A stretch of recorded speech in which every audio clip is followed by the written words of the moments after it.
All right, everybody, what is up? Thank you for waiting for me for a moment. I'm doing very, as you can see, very informal setup this morning. And oh, my hair's kind of a mess. I'm sure I can blame it on Till Lindemann. I do make a lot of jokes too, by the way. So those of you who are new to me, to my channel, I do mostly focus on what I believe are Me Too hoaxes. I call them hoaxes. I don't mean like a conspiracy, like, like the Illuminati or something. And I'll talk about this in a little while, but I think we all kind of know what I mean. Some people who are psychologically disturbed, attention seeking, they get some shit kicked up, and then the media, they see, oh, here's a fire that we can really fan the flames of, or we can, in their case, the media's case, just like pour kerosene on it and torch it. And then we'll have like weeks of coverage. We can just, we can start the downfall of Rammstein, and then we can just cover it for weeks. It's great. It's this horrible, vicious cycle where the media are contributing to a story, and they're creating a story, and they're fanning the flames of it, and they actually create these cancellations. And then they get to enjoy the benefits of it, of all the coverage, and they can just say, "Oh no, we're just covering it."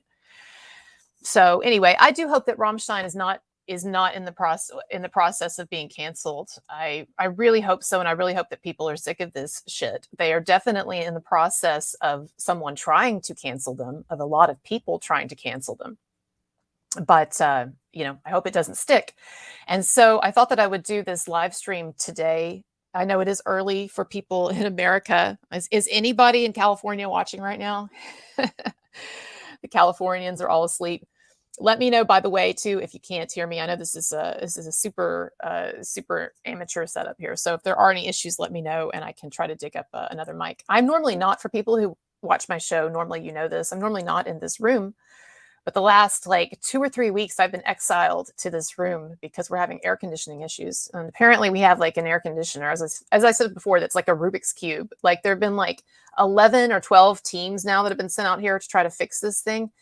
And the reason like we don't get a new one is because like it's under warranty. So like it should be fixable. But like literally, not figuratively, literally, no one who's come out here has a clue. So anyway, but we do have a little unit up here in this little room. And so that's why I'm in here.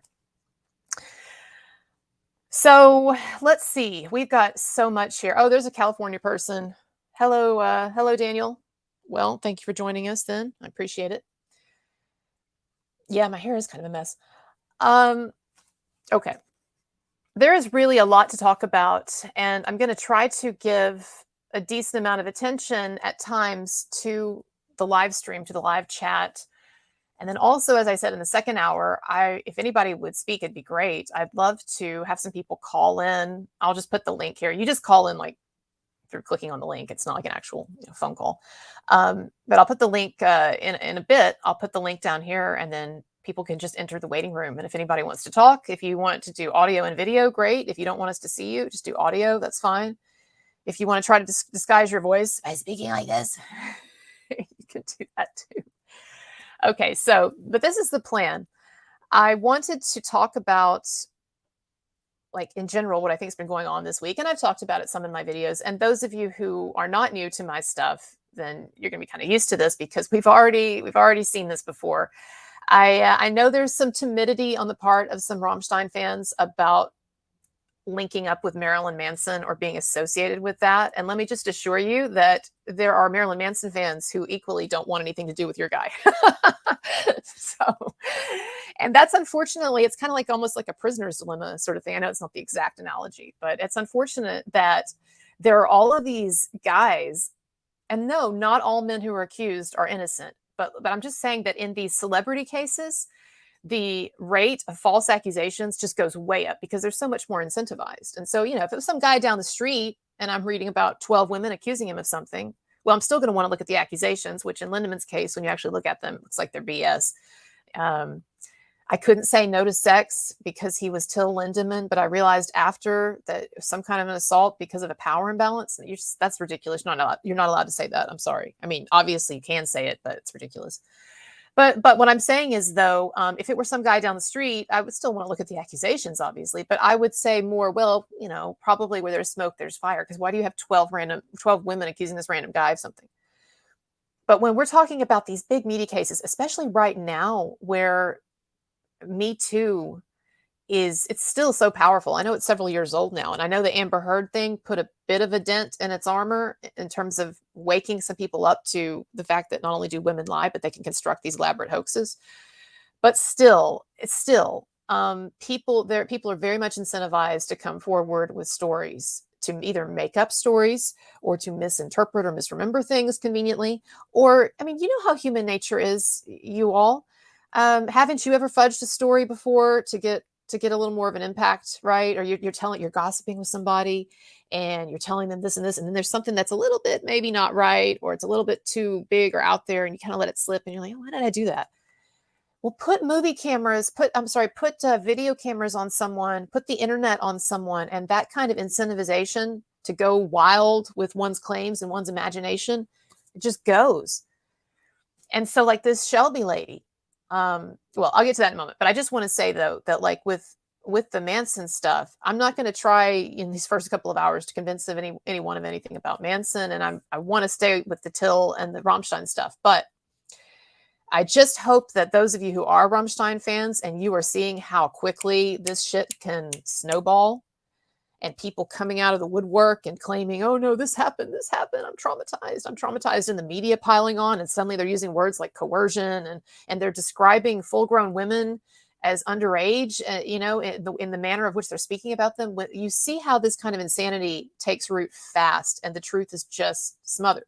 So I would like for you, when thinking about other Me Too cases, particularly famous men, or particularly some people like Marilyn Manson, where there's huge problems with the accusers and the accusations, I would like for people, hopefully, to take from this Rammstein revelation some open-mindedness then into other cases, that maybe the gossip network ain't always right.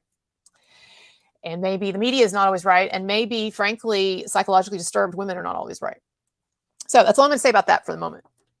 So I saw someone in the thread saying that Shelby has posted some new stuff. So I'm curious about that. We are going to be, the plan for today was to talk about what's been happening this week and how I feel about it, and sort of how I would place it within this larger phenomenon of Me Too hoaxes that we're seeing. But also I wanted to look at that most recent interview. I hate to even call it an interview. I mean, she's all blurred out and she's barely like even saying anything. Like, what was that about in that, on that German news site? And so obviously I'm sorry, I don't speak German, don't understand it. And so what I did was I took the English version, and I know it's not exactly the same, right? But it's a little more, as it has to be for an American audience, it's a little more sexed up, right? A little more dramatic. But basically, they took that same interview and that same news segment, and then they did it in English, a version of it in English. So I'm going to play that in a moment. But anyway, I think it is horrifying.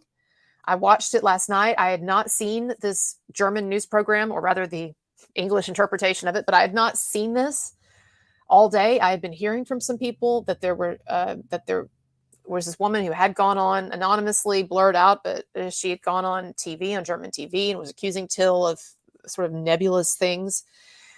And then also I had seen in some publications, I had seen some of the accusations, and I even posted them on Instagram and was making fun of them because they were ridiculous. And by the way, those of you who are new to this program as well, I do make fun of a lot of stuff, and I'm not making fun of actual sexual assault or actual any of that, okay? And I try not to use the words very often, because YouTube actually can get in trouble for saying the SA and the R words too much, literally, because apparently we're all children now. I'm going to butcher the names. I'm so sorry. I don't even actually want to even say them, but I feel like I should try to acknowledge you, even though I'm going to butcher your name. So Torkild Renzau, sorry, but I love the super sticker and I love the money, and thank you so much, and I appreciate it. And when you post super stickers, if you ever want to type something into, if you have a comment, people do that. I'm sure you know. Anyway, I do make fun of things because, first of all, I just don't know how to get through any of this without, like, I want to cry, or I want to like beat my fist against the wall or something.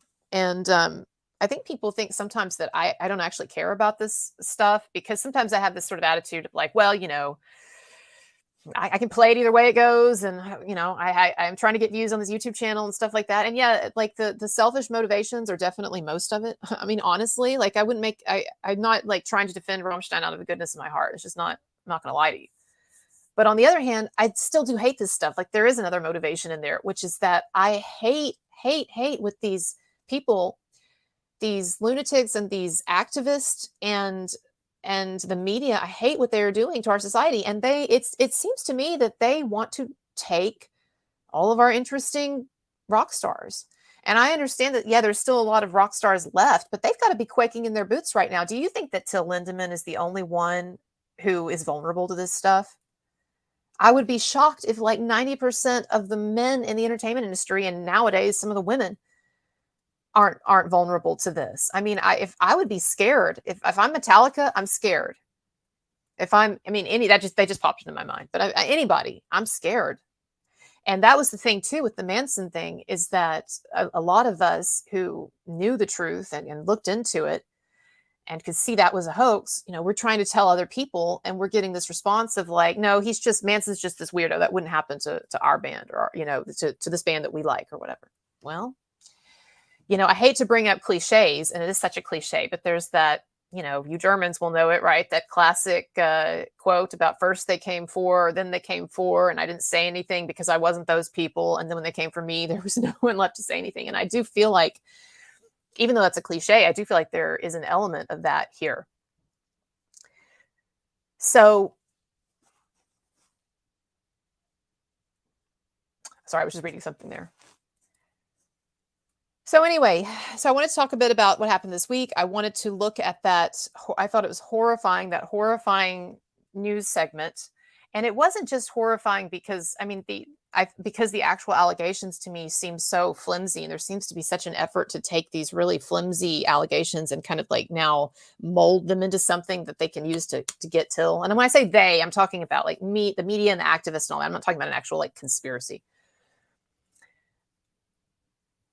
So that was, I thought that program was not only terrible for that reason, but I thought that there was some stuff that they said at the end. You Germans may not have heard this, and those of you who are non-English or didn't watch the English-speaking version of this news program, you may not have heard this, because it was something I think they added to the English version, where at the end, the commentators talking to the reporter, I'll show you in a minute, the commentators talking to the reporter who did a lot of this quote-unquote reporting and came up with these, 12 anonymous women say flimsy things about Till Lindemann.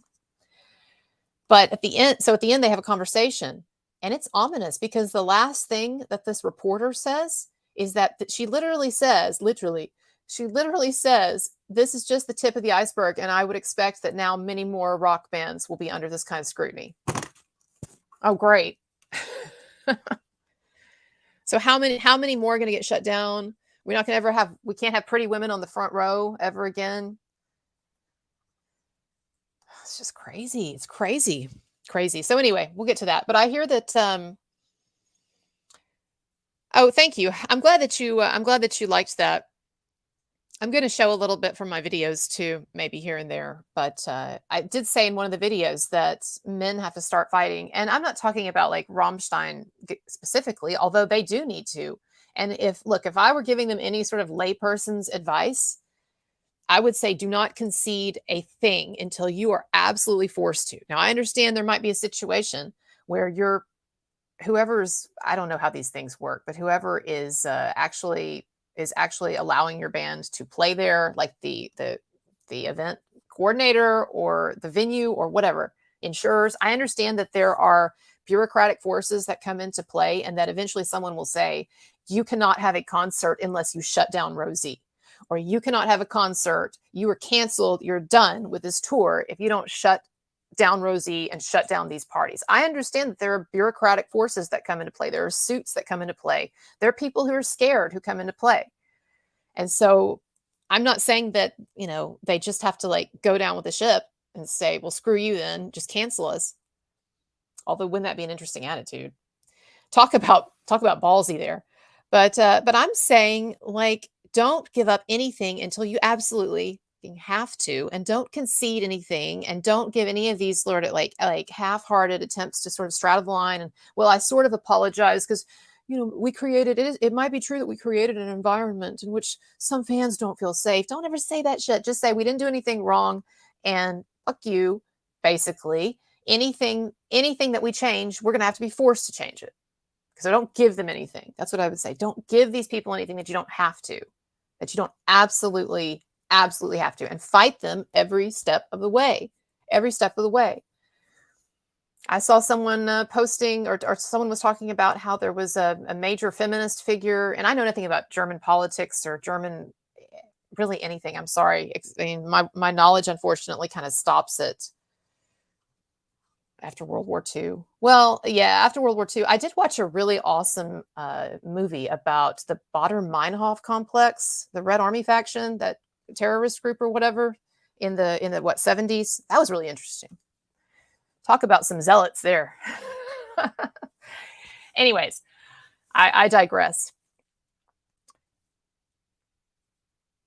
So anyway, I was going to talk about that show. We'll talk about that show and the fact that they seem to be now. This seems to be just the start, and this is what I was saying with the Manson thing. This is just like the canary. These guys here. Look, the thing is like with guys like Manson or with Rammstein, these guys are going to be the first to get hit because they're out there on the edge. They're making pornos and all kinds of shit, right?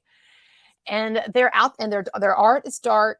And you've got like themes of like, cannibalism or Satanism or whatever. You all know better than I do, because I'm actually not a Manson fan, and wasn't a Rammstein fan until like a few months ago. I went to that concert. Like I'm just so out of it when it comes to music, to be honest with you. I'm stuck back at like classic rock and 1990s, gangster rap and grunge. So I'm way in the past.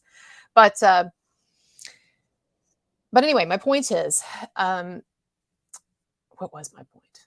I'm not sure. I lost it. Oh, these guys, because they're very edgy. Their art is very edgy, and they've got these images that they've cultivated that are scary.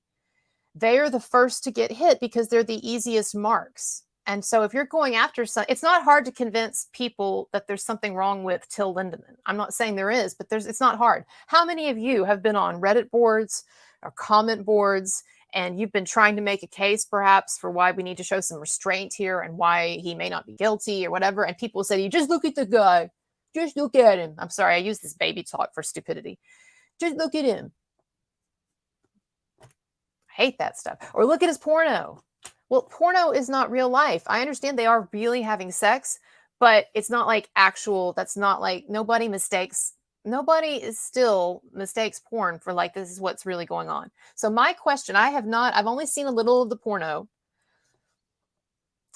My big confession is I don't like porn really. So you're not going to find porn.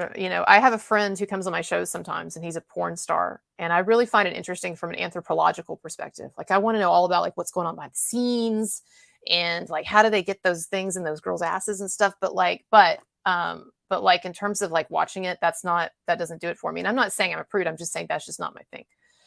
But so I've seen a little bit of it, but like for me to get upset about this porno, let me tell you, for me to get upset about this porno that Till Lindemann did, you're going to have to prove to me, or I'm going to have to see one of the actresses who was in the porno come out and say, he assaulted me. He did something that I didn't want or told him not to or whatever. Because otherwise I'm going to say, well, whatever was going on that set for this porno, it was consensual.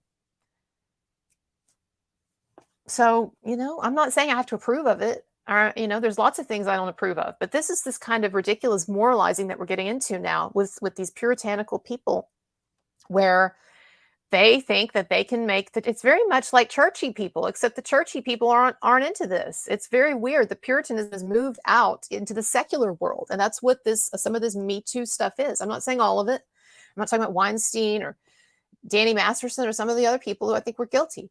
But I'm saying that the Me Too thing, it's overcorrected. It's gone too far, and it's combined with the media and with some of this like crazy, I don't know what to call it, fan culture or something. I don't know, whatever Shelby came from.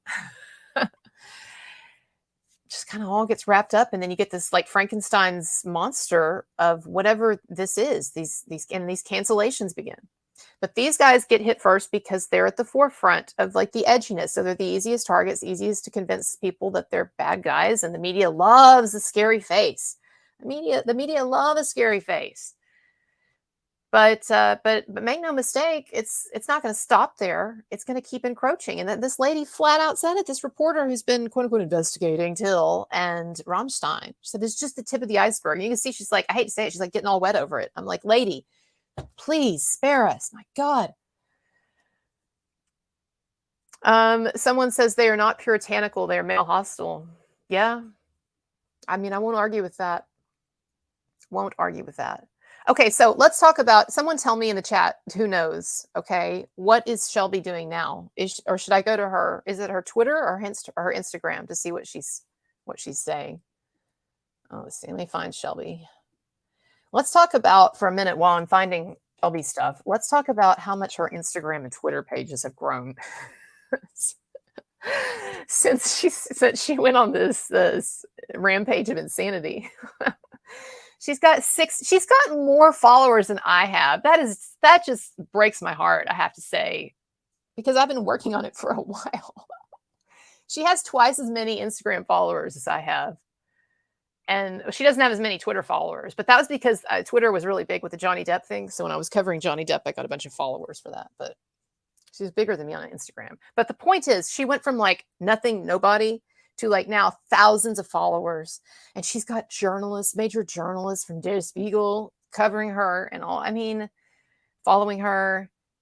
She's now her face is in these major news reports. And this German thing, they had her face on their page on there. I mean, this lady's getting a lot of mileage. I don't know why I call her lady, because I mean, she claims that Till Lindemann's a pedophile, so that would make her a child. But do we even know how old she is? I know she's on underage. I was making a joke, but do we know how old she is? Okay, it says she is posting Dr. Dick post and Platz Ein's videos and lyrics. I'm so out of it. I don't even know who those people are. Are those people connected to Rammstein? This is how ignorant I am about like band stuff. It's going to frustrate some people. Yeah, I have reasons. Oh, I have reasons for thinking he's probably guilty, but I don't talk about him on my show. I mean, that's the thing too, is like, I kind of leave things alone if I don't feel like I have a good grasp on him, which is another thing. But I mean, just my personal opinion, I do, and I have some reasons for that. But no, he's just as entitled to presumption of innocence as anyone. But I'm just using an example of like people say that I don't believe anyone's guilty. And I personally, if I had to bet, you put a gun to my head, I would say, based on some stuff, I think he probably is. But I don't know that they proved that. I wasn't watching the trial. I wasn't in court. And so if they didn't prove it, then he shouldn't have been convicted. And if that jury did not have enough to go on, or if it was just some flimsy testimony of some disgruntled women, that I don't know. It's always a good point. Oh, okay. It says Dr. Dick. Oh, so she's posting Till Lindemann's pictures of Till Lindemann's penis. Is that what you're saying? Are they pictures that like she has, that she's acquired, or are they just like pictures that are out there? Oh, okay. The video. It's a video that shows Till kind of kidnapping women. Okay, I see. So Shelby really has no new information for us. It's just more bullshit. Let's see. Let me share my screen, and then just everybody can see what I'm looking at. We can just all look together. Just a second. Oh, wait a minute. I'm sorry. Centaurus96 says in the most recent Spiegel article, they wrote that Lindemann was angry when she didn't want to have sex and that she woke up with bruises. They completely left out. She said that he didn't touch her. Of course they left out that he said that she didn't touch her. Of course they did. By the way, I wasn't aware that Der Spiegel had come out with an article, so I'll look that up. Is that pretty recent? It's hard to keep up with this stuff as much when you're in the US, because there does seem to be a lag on it. And then of course there's a translation issue. It turns out I should have been studying German those years that I was studying Spanish, right? I thought here in Texas I would need Spanish more. If somebody could just create a time travel device and travel back to 1997, right? When I was given the choice in high school of what language to choose, if you could go back in time and tell me one day there'll be these German rock stars that I'll need to understand what's going on in German media, so I need to learn German, that would be great. Okay. But I'll check that Spiegel article out.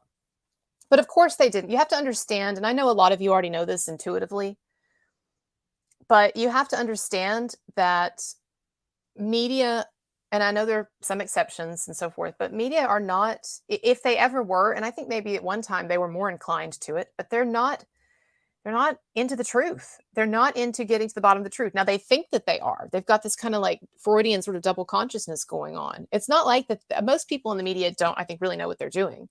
Like they don't understand. They think, oh, I'm following this story. I'm going to uncover what happened to these women. Oh my God, this horrible rock star who's abusing these fans. I'm going to get to the bottom of it. Aren't I doing a great thing? Like they think they're these great social justice warriors and they're protecting women and all that. But they're not interested in the truth. What they're actually interested in, whether they admit it or not, or realize it or not, or whatever, is they are interested in, yes, getting juicy stories to promote. But it's not just that. It's like the person who's saying it's man hatred said, because there's other juice. It's also a hoax is a juicy story. You know, the Marilyn Manson hoax is a juicy story. And some people are kind of starting to bite at that here in the States. It's finally getting a little coverage, but it's not just that. It is an agenda. And it is an agenda to pathologize male sexuality. It is an agenda to infantilize women. It is an agenda to make victimization sort of the primary focus of the relations between the genders, and also to cleanse sexuality, human sexuality, to sanitize it of any sort of like rough or distasteful or taboo elements. And that's a problem, because actually sexuality is founded on taboo. That's why people get turned on by naughty things. I'm not talking about the really bad stuff or whatever, you know. I mean, that's the reality of life, and we have to deal with those people and put them in jail when they do stuff they shouldn't do. But I'm talking about just like normal human sexuality. You know, this is an uncomfortable question. I would never ask anybody this unless I were in a romantic relationship with them. But if we were to go around and do a survey of what people have in their heads when they are having a good time, we would find a lot of weird shit. And so it's kind of this weird double consciousness where society is trying to sanitize and cleanse sexuality of any kind of uncomfortable element or undertone or anything. Meanwhile, we know that's just not what sexuality is. And so there's this like disconnect here. These things are like hitting up against each other, and it's causing these fractures. And there's a generational thing too. I made a joke about Children of the Corn, and that's part of what's going on here. You know, we've got these people like Shelby and these younger people who they don't know what sexual repression is because they didn't grow up. They didn't have like grandparents like I did, who grew up in the 1950s, 40s or 50s or whenever, or even our parents, you know, who had some of our parents' generation who had an appreciation for like the sexual revolution and kind of what came from that. And like that, actually, there were women who loved going to rock concerts and being groupies, quote unquote, right? But it's like the younger generations, they don't have an experience with that sort of history of sexuality. And so all that they know is this sort of sanitized puritanical sort of Me Too thing, where it's just all about like, are you authorized to touch me right now? How dare you get angry, you show frustration when I don't want to have sex with you? You know, like these things are now being equated to assault. And so the definition of assault is just broadening. Okay, a lot of you know this. I don't want to bore people who are my usual crowd. Sorry. Let's look at what Shelby has. Of course, I can't read a lot of it, but let me hold on. I'll share my screen and you can see.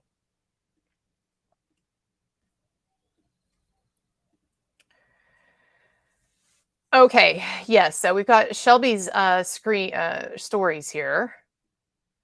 So we'll start here. And she says, another piece of the puzzle. I have no idea what. Does anyone in the chat want to tell me how this guy fits into whatever's going on in her crazy mind? By all means, let's cancel another person. Let's cancel this Anar person, whoever he is. Oh man. Okay, I don't know what's going on, but it's she's showing off some of the news reports, some of the news coverage that she's in. Yeah. Oh, it's more on Anar.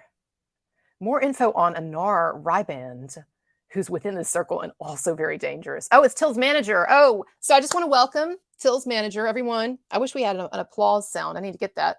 Everyone, let's just welcome Till's manager to the cancellation zone. Ding, ding, ding, ding, ding, ding, ding. That's right. You are now in the cancellation zone. Enjoy your time rattling around in the cancellation zone. Let's see if you get flushed down the toilet or not. That's how the media thinks about this stuff. I'm making a joke, obviously. That's what they think. This is all just like, it's like Roman gladiator stuff, except it's not like actual like violence anymore. It's this kind of like virtual violence of just doing these hits on people. All right. Well, I'm sorry, Anar, for you. Okay. Yeah, more of this. Okay, I have to say something about the Reddit boards while we're on this topic. Just a minute. How do I stop this? I have had a lot of people trying to convince me that these Reddit boards, that these anonymous comments that people make about, oh, my friend said this happened, or I'm saying this happened, or whatever, like this is indicative of anything. Or people say, well, if you look back at the Reddit boards over like the past several years, you can see people talking about Till, he smashes things. First of all, inanimate objects, I understand it's unpleasant. This is something, by the way, you're going to get tired of me saying this, but this is something Manson got thrown his way too. Oh, he throws things sometimes. Did you know, probably some of you didn't, some of you Rammstein people, here, let me make myself big again. Oh, go. I'm going to come back to that. Did you know, some of the new Rammstein fans who don't know about the Manson stuff, did you know that in one of the lawsuits against Manson, by a woman who, by the way, now is trying to get shit kicked up against Rammstein, because these women, these activists, they just circulate. They're like traveling nurses, except they're not traveling around to help people. They're just like traveling to drop bombs on different rock stars. Esme Bianco, this woman who sued Marilyn Manson. Hold on, we haven't talked about her. So get her in here. I am awful with the technology. It is true. We'll come back to Shelby in a moment. But I am very stream of consciousness. That's how these live streams go. They're different than my other shit that way, but that's how it is. Okay, Esme Bianco, she was one of Marilyn Manson's primary accusers, and she's a Game of Thrones actress.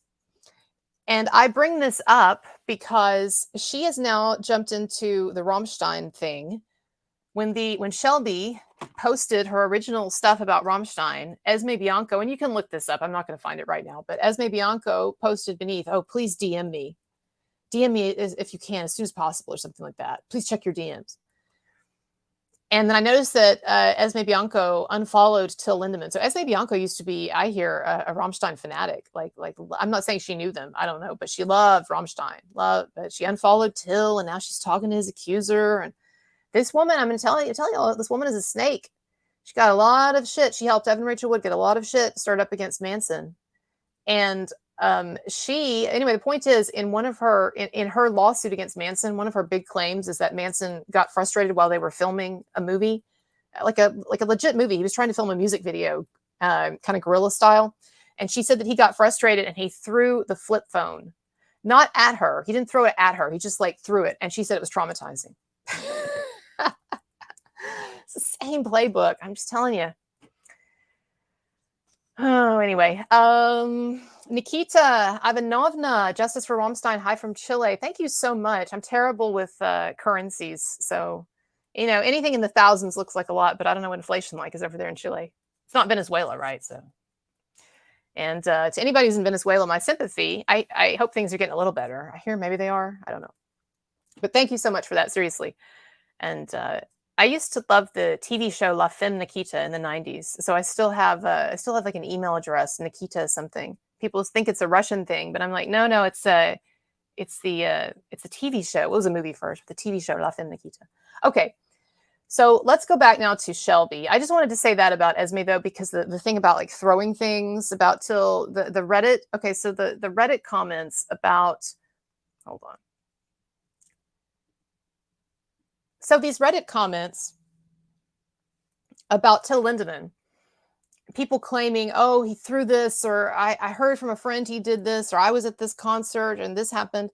But they're anonymous Reddit comments. And I just want people to understand that, yes, I am sure that some of the Reddit comments are legit. But do you know, and I'm not just talking about the Rammstein message boards, do you know how many people make up shit to put on Reddit? I mean, again, I have to like ask people themselves. Have you all never, ever in your life made up a fake comment? Because I have. Now, I don't go on the Reddit boards and, try to tear it up with these, with all these fake posts. But I can think of maybe a couple of times in my life, and I'm not even inclined to do this. I couldn't even tell you why. Actually, it was a while ago. But I mean, is it really that far out of the realm of possibility for you all that there could be people who are mistaken, or people who are lying, or just want attention, or just bored and want to write some shit, because if they write some shit, then other people are going to be like, oh my God, really? Tell me what he's like in bed. Oh my God. Oh my God, he smashed the TV. Oh my God. Well, my friend said that her cousin's boyfriend's uncle, when he went to the Rammstein concert, his wife got assaulted by Till. Oh my God.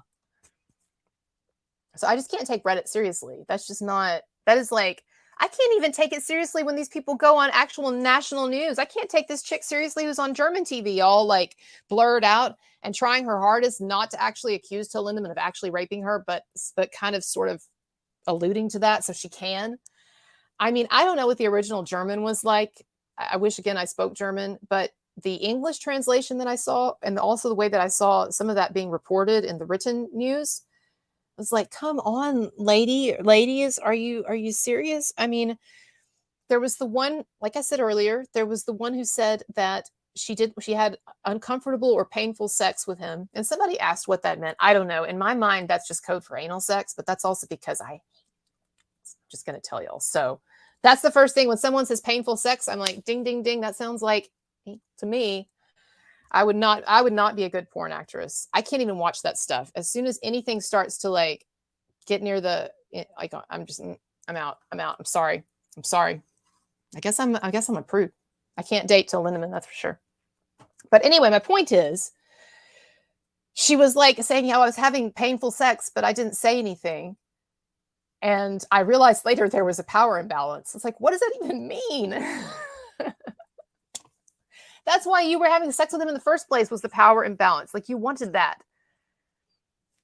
She could have, you can say no. If you can't say no, then how is the person supposed to know? Do we really want our sexual encounters to be reduced down to these minute by minute, touch by touch contracts? Can I touch you here? Are you okay with it? Are you feeling pain right now? I mean, what the fuck? That's what these people want, though. I swear, they want, these zealots, they want to leech the fun out of, and the realness, the edginess out of everything. And then what will we be left with? I made that joke on my Instagram about Josh Groban, but I mean, seriously, that's where it's going to get eventually. Mick Jagger, the way that he was carrying on when he was in his heyday, he would not be able to survive now. That is for sure. Okay, so let me find, did y'all know that after Mick Jagger's wife, well, I don't think they were technically married, but after Jerry Hall gave birth to one of their kids, when she was in the other room, like breastfeeding, still like laying up, he went into the next room and like pushed the nanny up on the, like forcibly like pushed the nanny up on the counter. And the nanny, I believe, described it as almost a borderline rape. Well, you know what that would be described as today. I mean, if they're saying, if she's way back there saying it was kind of rapey, like today, it'd be like done. And she's suing him, and she's going on TV, and she's on the cover of Rolling Stone, and Mick Jagger is done. You could say that for so many of them. And yeah, some of these guys, they were doing some shady stuff. I don't approve of, what's his name? The Led Zeppelin guy having a 13 or 14-year-old lover, whatever. I know the Steven Tyler thing was 16. I don't think that's great stuff, but that ain't a child. And times were certainly different then. And in some parts of the world, things are different. Like you guys, ladies in Germany, you have a lower age of consent than we do over here. Isn't it like 15 or 16 over there? Over here, that's like, oh, it's a child. Oh my God, he had sex with a child. Which I'm not saying, having sex with someone that age is good, or they're healthy, and that it should be encouraged. But I'm just saying that things have really changed, and these rock stars have seen it kind of, the ground has sort of shifted under their feet, and it's gotten to the point. Then things have gotten so bad where you've got a situation where Till Lindemann is not even accused of doing anything with this woman. This woman's not underage, this Shelby woman, and yet you've got her on TV, online, saying, fuck Rammstein, he's a pedophile. Anyway, okay, let's go back to Shelby. So I'm going to look at more of her stuff now. Oh, this is a great comment that someone left on my Instagram one time when I was defending Manson. Okay.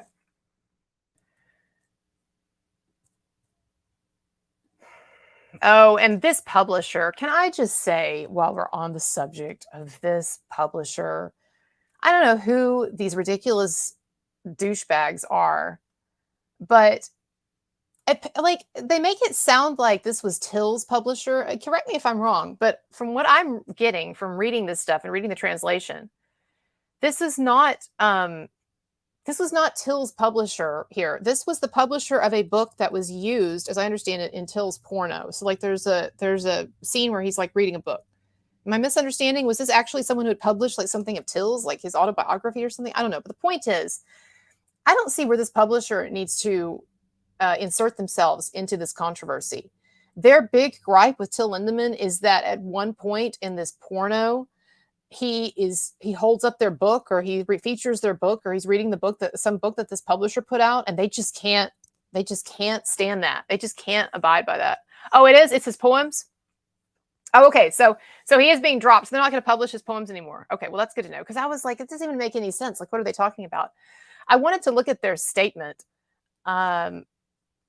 because I thought this was another one that was so ridiculous. The English version of it, I have it on my Instagram. We'll go ahead and go through Shelby's stuff, and then I'll go back to it. Oh yeah, more news. It is definitely everywhere. It is definitely everywhere.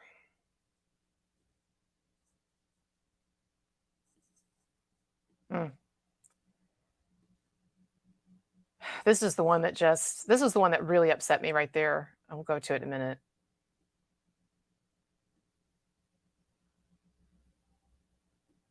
And here's the other thing I want to point out to you all, and hopefully you're getting hip to this now as well.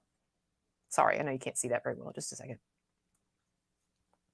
Do you see how it says new accusations of abuse from more than a dozen women in Germany? Now, I just want you to file this away, Rammstein people, for the next time that you hear that Marilyn Manson is accused by dozens of women, okay? Because you can greatly reduce that. A lot of that is flimsy BS, people putting, anonymous comments up, or saying, well, I kind of felt uncomfortable, or well, there was a power imbalance, or he smashed something, or whatever, right? Or he was upset with me. Like, this is what they do. Once the media, once this whole thing is triggered by, say, one person like Shelby, who's finally willing to come out, because there's always crazy people telling stories. Like, you go on Reddit board, you'll see it, right? But once they actually have someone who, even if she's crazy, comes out and levels an accusation, they can say, okay, now there's a name to it, and there's a face to it, and so there's an accusation. So now we can start digging.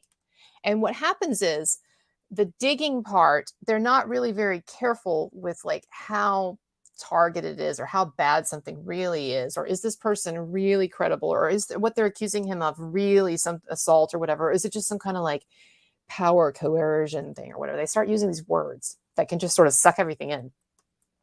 And before you know it, you got a bunch of accusers racked up. Now, are they accusers as we would understand them in the proper sense of people who've actually like gone through some kind of a court process or some kind of adjudication, or where the police have actually weighed in, arrested someone, or charged someone? Is it people who've actually gone on the record and put their names to this, and we can verify that they're credible? Is it people who have very, very disturbing or specific or grounded stories? No, it's generally none of that. Some of Manson's accusers were upset that he told jokes. So this is the game. And I would expect, and it's a vicious circle too, because I would expect now that you've kind of, how do I want to put this? It's kind of like when you're planting something, and you plant it, and then you have to wait for a little while, and then stuff sprouts, and farmers can plant things in waves, right? So like they might use the ground for this during this season. Okay, so in this season we plant this, but then in this season we plant this. And so there's sort of different ways of planting and then harvesting. Well, unfortunately, these media stories and these cancellations are like that, because now there's been sort of this initial wave. And so now everybody's kind of like perked up. Oh, Rammstein, they're in the cancellation zone. Seriously, everyone's looking now. And it's become this like media circus, and it's become an object of entertainment for everyone. And that's just the inevitability of where we're at with media. And so now everybody's like perked up. Now there's a lot of women. I'm sorry, but there's a lot of women now who are thinking through things. what can I say? What can I say to get a little attention? What? And so they're going to be going through and not just women, men too. They're going to be going through like every memory that they have of Till Lindemann, and every time that he might have said something or done something off color, or maybe he was even joking around, or he was doing his persona or whatever. And they're going to misinterpret it, or they're, or I mean, whatever. A lot of people are just going to lie. They're just going to lie. So I hope not. I mean, I hope this is not the beginning of it. Well, it already is kind of an avalanche in a way. But I hope that this is, as Churchill would have said, I hope this is the beginning of the end, or the beginning of the end. And I hope this is not like the beginning of the beginning. Or I hope it's not the beginning. Okay. Anyway, I hope not. All right, let's see what else we got here with this Shelby stuff. All right. So yeah, more of this gloating. Oh yeah, I got Till Lindemann in trouble. Oh, there's my name. Look, it says Shelby Lynn. And then there's some German. I love that I don't understand any of the German because everything just sounds comical. No offense to you Germans. Shelby Lynn, Miss Tanker, at home live. Druckart. It's a terrible German accent. I don't even think that was German accent. What was that? Okay. She says, what the hell? Literally manifested a girl coming to rescue. Oh my God. Oh my God. I can't even. She manifested a girl coming to rescue. Oh my God, what a crazy loon. Oh God. Du hast du? Oh, we're so clever. Welt am Sonntag is very clever. Let me just laugh at German stuff all day. Sorry. Welt am Sonntag says, hast du? Oh, it's Swedish. It's even worse. Oh man.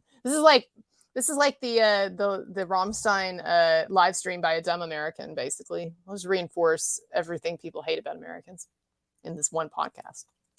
But sometimes let me tell you something, you Europeans, okay? You snotty Europeans who think that Americans are too loud. Let me tell you something. Are you ready?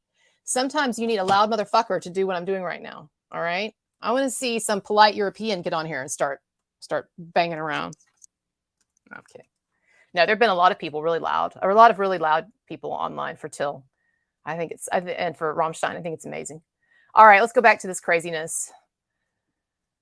Okay. Blah, blah, blah. Oh God, look, she's got like a good looking picture. She's looking all like serious and like I'm a victim shit.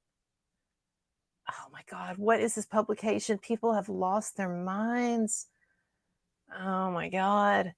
See, to a degree, we're kind of spared in America from this because Rammstein isn't as big over here. I mean, I know they pack the stadiums and stuff, but like it's not the same. So, oh my God. Yeah, he looks real evil there. Look at that. He's kicking somebody in a hotel. Oh, yeah. Is this where you were saying that he's kidnapping the lady? Well, this is straight from the Get Marilyn Manson playbook, because that's all people love to talk about with Manson is, what he said in his book with all the fake stuff in it. But what he said in his book, or what he said in this interview, or look at this video. Oh my God.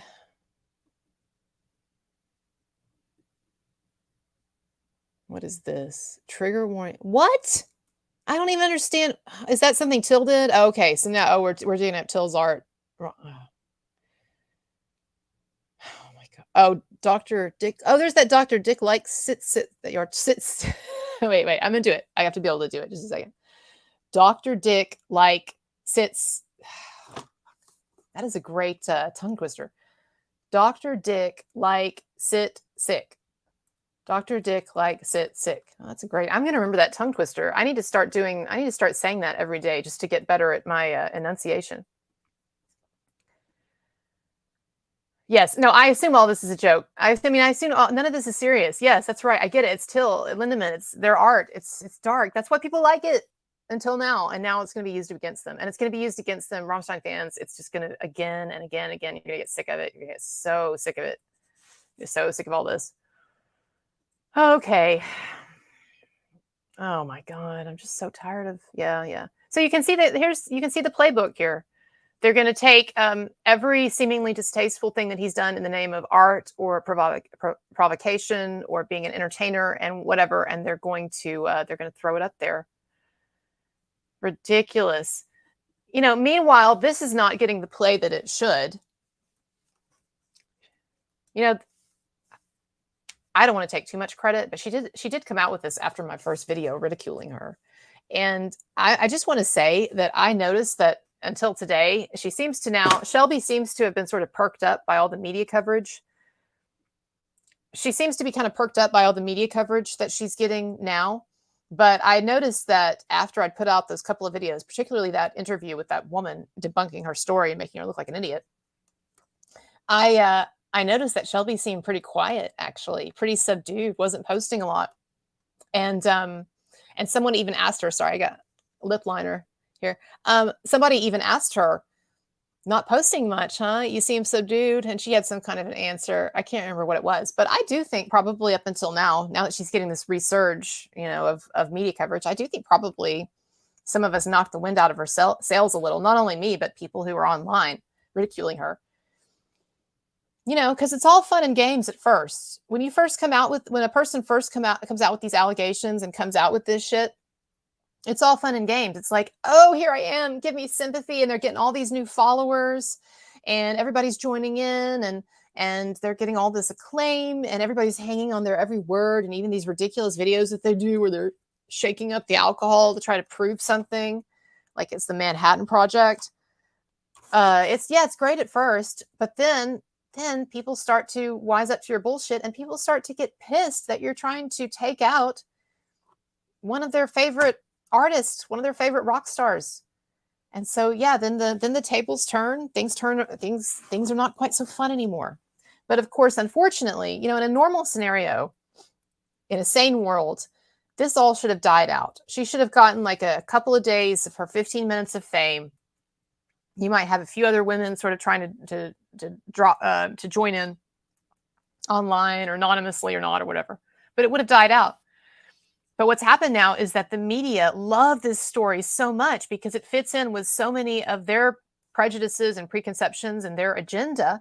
And also it's a really interesting story of the downfall of Rammstein or whatever, right? Or these dangerous predators that are on a rampage throughout Europe, one concert at a time. It's a great story for them. And so they're going all in on it. And I would expect it gets worse. Unfortunately, I don't want it to. And I'm not trying to be pessimistic and I hope people fight it, but I expect it gets worse. But as someone said earlier, men do need to start fighting this stuff, and not just Rammstein and not just men who are accused, but men who, just men in general. I mean, women are tired of it too. I can tell you so many conversations that I've had. Some of you are out there, you women, we're as sick of this stuff as the men are. Like, we don't like it either. It's not good for anyone. It's not good for anyone what's happening now with gender relations and Me Too and all of it. It's not good for anyone. So, okay, I wanted to get to the call-in part for people who might want to in just a moment. So there's a couple of things I want to do first. I want to look at a couple of Shelby's videos. And I already have these loaded into a video of mine that I've already put out. So I just want to look a little bit at this. And then I also want to look at that news report that I'm just so disgusted by. And then we'll do the call-in in a moment. So let me get this up again.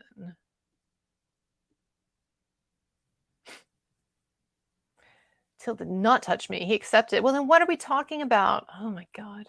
Okay. It will always be like classic video from this whole situation that I'm about to show you right now. This accuser, Shelby, this first accuser, mixing this drink furiously, trying to prove, and I know most of you know this, okay, but to people who are new to this story, this lunatic who has changed her story now multiple times and originally seemed to be accusing Till Lindemann of drugging her and assaulting her and this was the story apparently some of you were telling me that they're still running with in Spiegel or Spiegel magazine, unfortunately. But her original story was that she thought that Till Lindemann had drugged her, maybe Joe Lutz, but they drugged her to make her a more compliant sex object.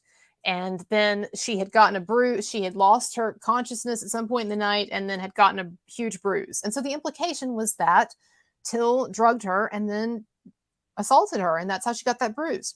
That was the implication that she was wanting to give out early on. And what happened is she got so much pushback from that and that she kind of decided to retreat on that. And so then it became this more amorphous story of, well, you know, someone drugged me at the pre-party, and I assume since Till was doing the drinks, it must have been him. And basically it's moved to a more of like, well, these parties are unsafe. Rammstein events promote this kind of stuff, and then also that Till propositioned her for sex, and he got angry when she said no. So this was I wanted to look at this. These are a couple of her videos, and what she's trying to prove here, you all, is that she's trying to prove that when she claims that when she got her drink from Till, that it was frothy. And it was frothy because, and I've already had people on the show talk about this, and other women have been coming forward online. It was frothy because he mixes his favorite drink is tequila with Prosecco. And so, yeah, when you have that champagne in there, it's going to get frothy, right? And so she's freaking out over the fact that her tequila drink she says was frothy, even though it had Prosecco in it. And so she's doing this kind of bizarre science experiment here. This was the other day to try to prove something, I guess. And that's one of the clips. And the clip after that is an early clip of hers when she first came out ranting about Till Lindemann.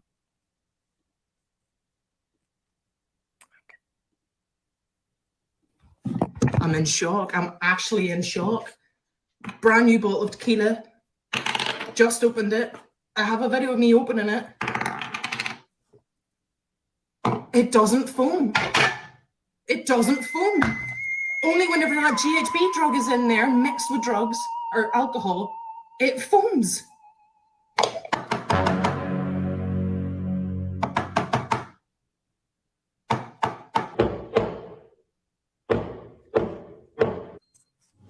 This is the Rammstein. All right, so that was my video. I was adding the sound effects. She didn't add the crazy Twilight Zone sound effects.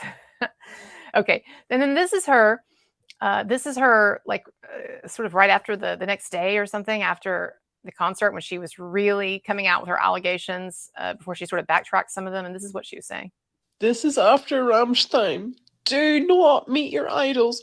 Fuck Rammstein. Fuck them. I swear to God, Till Lindemann is a pedophile piece of shit that wanted to fuck me.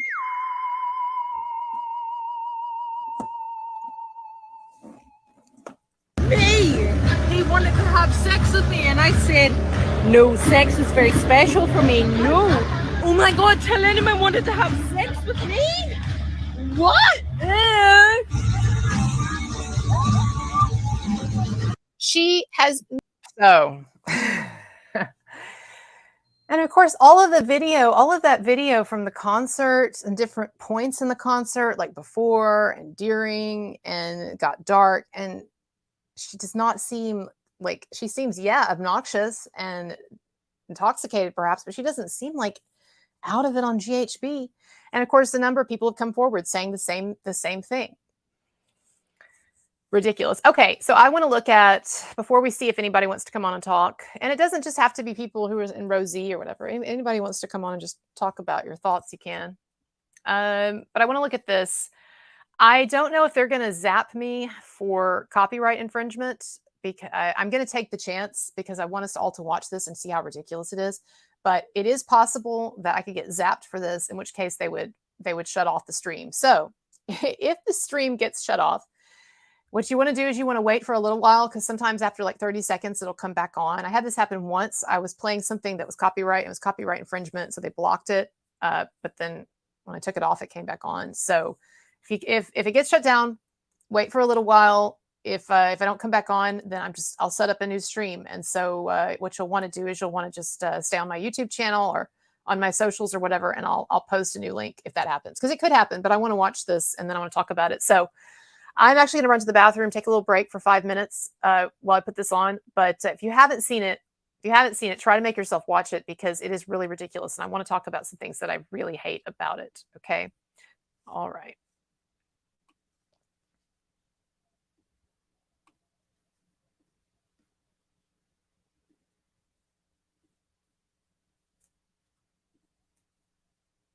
facing allegations of sexual.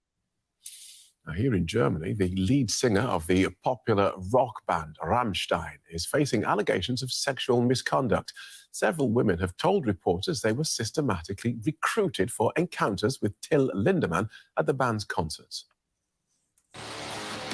Hardcore music, provocative lyrics, over-the-top stage shows. All Rammstein trademarks that have made the band a major international presence. The new allegations claim that those concerts also served as a venue for sexual misconduct. One accuser alleges that a violent sexual encounter happened at a concert. I had the feeling I couldn't say anything, that it hurt, or that I didn't want to, or that it's too much. I just couldn't speak. I was just too shocked. Female fans were allegedly supplied with tickets and backstage access to encourage them to have sex with singer Till Lindemann. That's according to research by German media organizations. Multiple young women say they were asked for photos in online chat groups or at concerts. These photos were evaluated and led to invitations and allegedly to offers of alcohol and drugs. One woman says there was a whole recruitment system at work. They just manipulate the girls so they keep coming to concerts. They keep bringing in new girls. They try to make sure no one says anything, that no one gets the idea anything's wrong with it. Rammstein and Till Lindemann have not responded to the new allegations. The band earlier denied accusations that Lindemann used knockout drugs in another concert-related sexual encounter. Lena Kampf is one of the journalists involved in the research for the German news outlets that uncovered the story. Welcome to DW. Tell us, what triggered your investigation?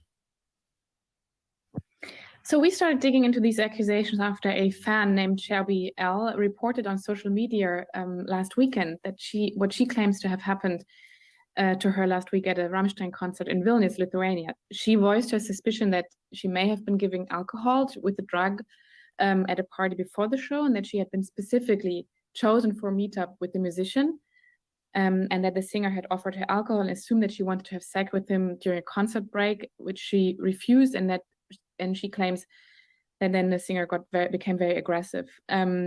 She says she then has experienced multiple memory lapses, and this triggered numerous women to come forward on social media with similar allegations, and we wanted to know what was behind all of that. Right. And are the facts now absolutely clear? Because some Rammstein fans have questioned what some of the women have said. Yeah, we can't really speak to Shelby L's allegations since we did not have the chance to unravel it. And also the Lithuanian police, which we have contacted, is not willing to reveal more information. However, we spoke with more than a dozen of women who have leveled similar accusation against Rammstein lead singer Till Lindemann. And they provide an account of numerous young women apparently being recruited to have sex with him. And 2 women also spoke of sexual activities to which they had not agreed. And several of these women have made their statements as statutory declarations.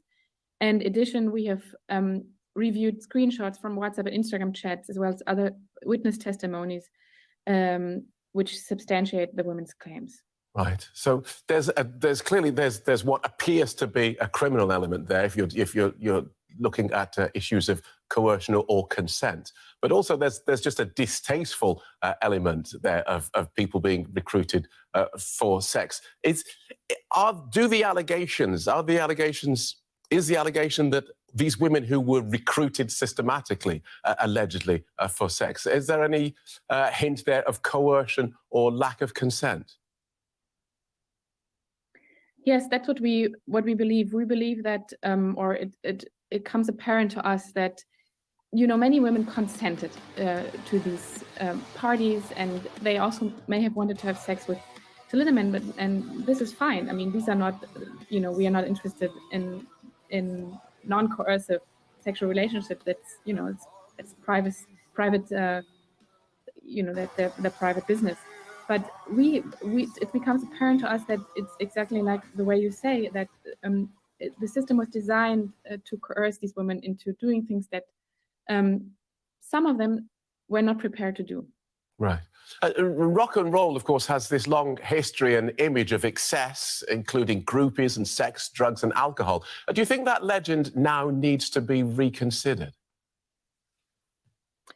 I mean, indeed, excess was part and is part of this business, and it's perfectly fine if everybody consents.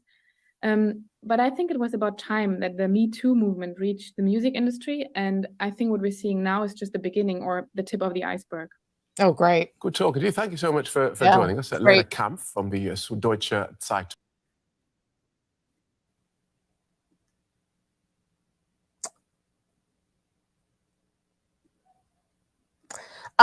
That's just so disturbing. It's so disturbing, all of that. I want to talk about it in a minute, but let's look at their statement. So it's up on the Instagram. Okay, let's look here. Give me a second.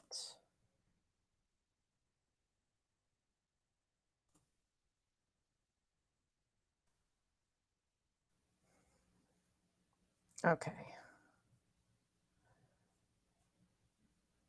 Do we have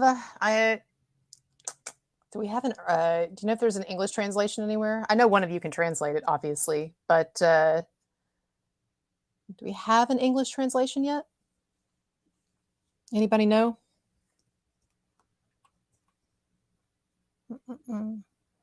In English, it's like it's like in Pulp Fiction. English, motherfucker, do you speak it? Okay. Well, if someone wants to tell me who speaks German, reads German, if you want to tell me, oh, Rasputin has. Okay, I'm sorry then. Let me find it. Where are you, Rasputin? Ah, okay, here we go. Thank you. I appreciate it.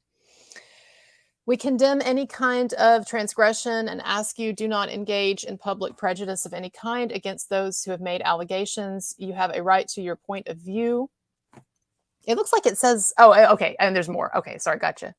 Wait. Oh, wait, okay, I'm sorry, Rasputin. Let me go back up. I didn't get all of your comments. Just a second. I started midway through. Okay. Okay. So this is the translation of the Rammstein statement. I'm sure they'll put it out in English soon too. The publications of the last few days have caused irritation and questions among the public and especially among our fans. The allegations hit us all very hard and we take them extremely seriously. We say to our fans, it is important to us that you feel comfortable and safe at our shows, in front of and behind the stage. We condemn any kind of transgression and ask you, do not engage in public prejudice of any kind against those who have made allegations. You have a right to your point of view. But we, the band, also have a right, namely not to be prejudiced either. Okay.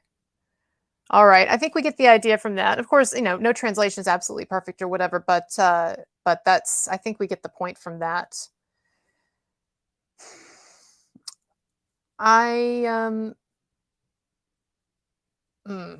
of me wants to say right now, oh, great, they've put out a statement, you know, good for them. I don't love the statement. I'm just telling you, like, having been down this road before many times, a number of times, like, I think a statement like this could be interpreted as weakness to a degree. Like, I understand that they feel like, again, this is where things start to get really tough, because on the one hand, I know, and I'm not saying I know from any information that I have, but I just know how these things work. I know that they are receiving, and a lot of you know too, I know that they are receiving, the band, a ton of pressure to be conciliatory, to act like, no, we're not victim blaming, and we want safe shows. We guarantee it. No, we want you to be safe. We wouldn't ever want you to feel unsafe. We're sorry if people feel unsafe. They didn't say we're sorry, but the tone of it, I understand why. I understand why they have to take that tone, but these people who are coming after them are coming for the jugular. They're coming to rip your fucking throats out. I'm talking to the band right now. And so, I mean, I don't, you know, this statement, whatever, but I just hope you know you're in a dogfight. I'm speaking to the band and whatever. And I know the inclination when someone is in a fight like this is to try to be safe and conciliatory, and we're going to use, you know, really mild language, and we want people to know we don't have any problem with the accusers, and let's all calm down and be nice and professional and all of that. But you are in a knife fight with someone who is going for your jugular right now. And so I understand this is the public strategy. I hope that there's a lot of other stuff going on and strategies to deal with this. Because what I found is that being nice, like I could be wrong, but being nice just doesn't get you anywhere in this kind of stuff. Marilyn Manson tried to be nice for 2 years, and he's finally coming out and talking. And not actually speaking, but he's got PR people now, it seems, who are starting to put out stuff, trying to get stuff out there on Evan Rachel Wood and what she's really like and all of that. Now, I know some people don't want to talk about Manson. I get it. They don't talk about Manson yet, but I'm just saying there are stages to this thing that Rammstein is now awakening, this nightmare that they're awakening into. And I'm not trying to be dramatic here. I'm just being totally honest what I think. And what's my opinion worth? Maybe absolutely nothing. But just as someone who has been really focused on these Me Too hoaxes, and with celebrities and rock stars and Johnny Depp and Marilyn Manson and some of these others for the last 2.5 years, there are stages to this sort of waking up and this realization that you're in this nightmare, this cancellation nightmare, where people are trying to go after you. And the inclination, I think, initially is to try to be like nice and professional and not offend anybody, because you've already offended people, right? So you're not going to offend anybody else. My God. And they've got PR people right now, I'm sure, talking to them. They've got the bureaucracy of this thing that they're in, the Rammstein machine, and managers, whatever, saying they're wanting to be safe and calm it down. And I understand that, but just understand, and statement, whatever. But I just hope that Rammstein understands that these people are going for your fucking jugular, and you're in a knife fight. And I just hope you understand that. So anyway, that's my thought on that. And I'm not trying to be a downer, and I'm not saying, oh, it's a horrible statement or whatever. I mean, there's nothing, honestly, either way. It's kind of a milquetoast statement. That's the thing that's what's wrong with it, actually, is it's kind of like, but whatever. It's not me in this position. And it's like, I've found over the past 2.5 years of having this YouTube channel and taking a lot of heat for the stuff that I get up here and say, and for the stuff that I talk about and the things that I say about accusers. I know that people can tell you what to do, and everybody's got an opinion. Well, you should handle your show this way, or you should respond this way, or you shouldn't do that or this or that. But until you're actually in it, until you're actually in something, then you don't always understand like the pressures that come to bear. And my impression of Till Lindemann and of this whole situation and Rammstein and stuff is that they did resist taking out Row Zero. They did resist shutting down this stuff for a bit, because, some people would have shut it down immediately. I'm sure they were getting advice from people in charge or whatever in the managerial bureaucratic system to stop immediately. I'm sure that as soon as Shelby came out last weekend and it was getting a little attention, that people were like, okay, we have to stop this. And so I'm sure that the band had been holding out. It's just my guess, have been holding out, and maybe Till's been holding out, but everybody reaches a wall where there's some guy in a suit or someone who's scared or whatever. And they're like, no, this is what you do. And I just don't think that playbook has worked for others. And so I just would say, Rammstein, be aware. Look at the people who've come before you. So anyway, okay. But they did put out a statement, and that is that. And someone let me know when the English translation is up. I really appreciate that, Rasputin, but I'm just curious to see what their final official English translation is. I have no idea. Sometimes I look into the chat, and I have not been looking at the chat, and I don't know what's going on. And I'll just see like a random comment and I'll throw it up here. Okay, so let me go back now and talk about what so what I'm going to do now, everyone, and then this is the last thing before we get to the call-in. I'm going to subject you to that news segment one more time, but just to break it down sort of bit by bit and show you some parts that I really have a problem with. Hold on one second.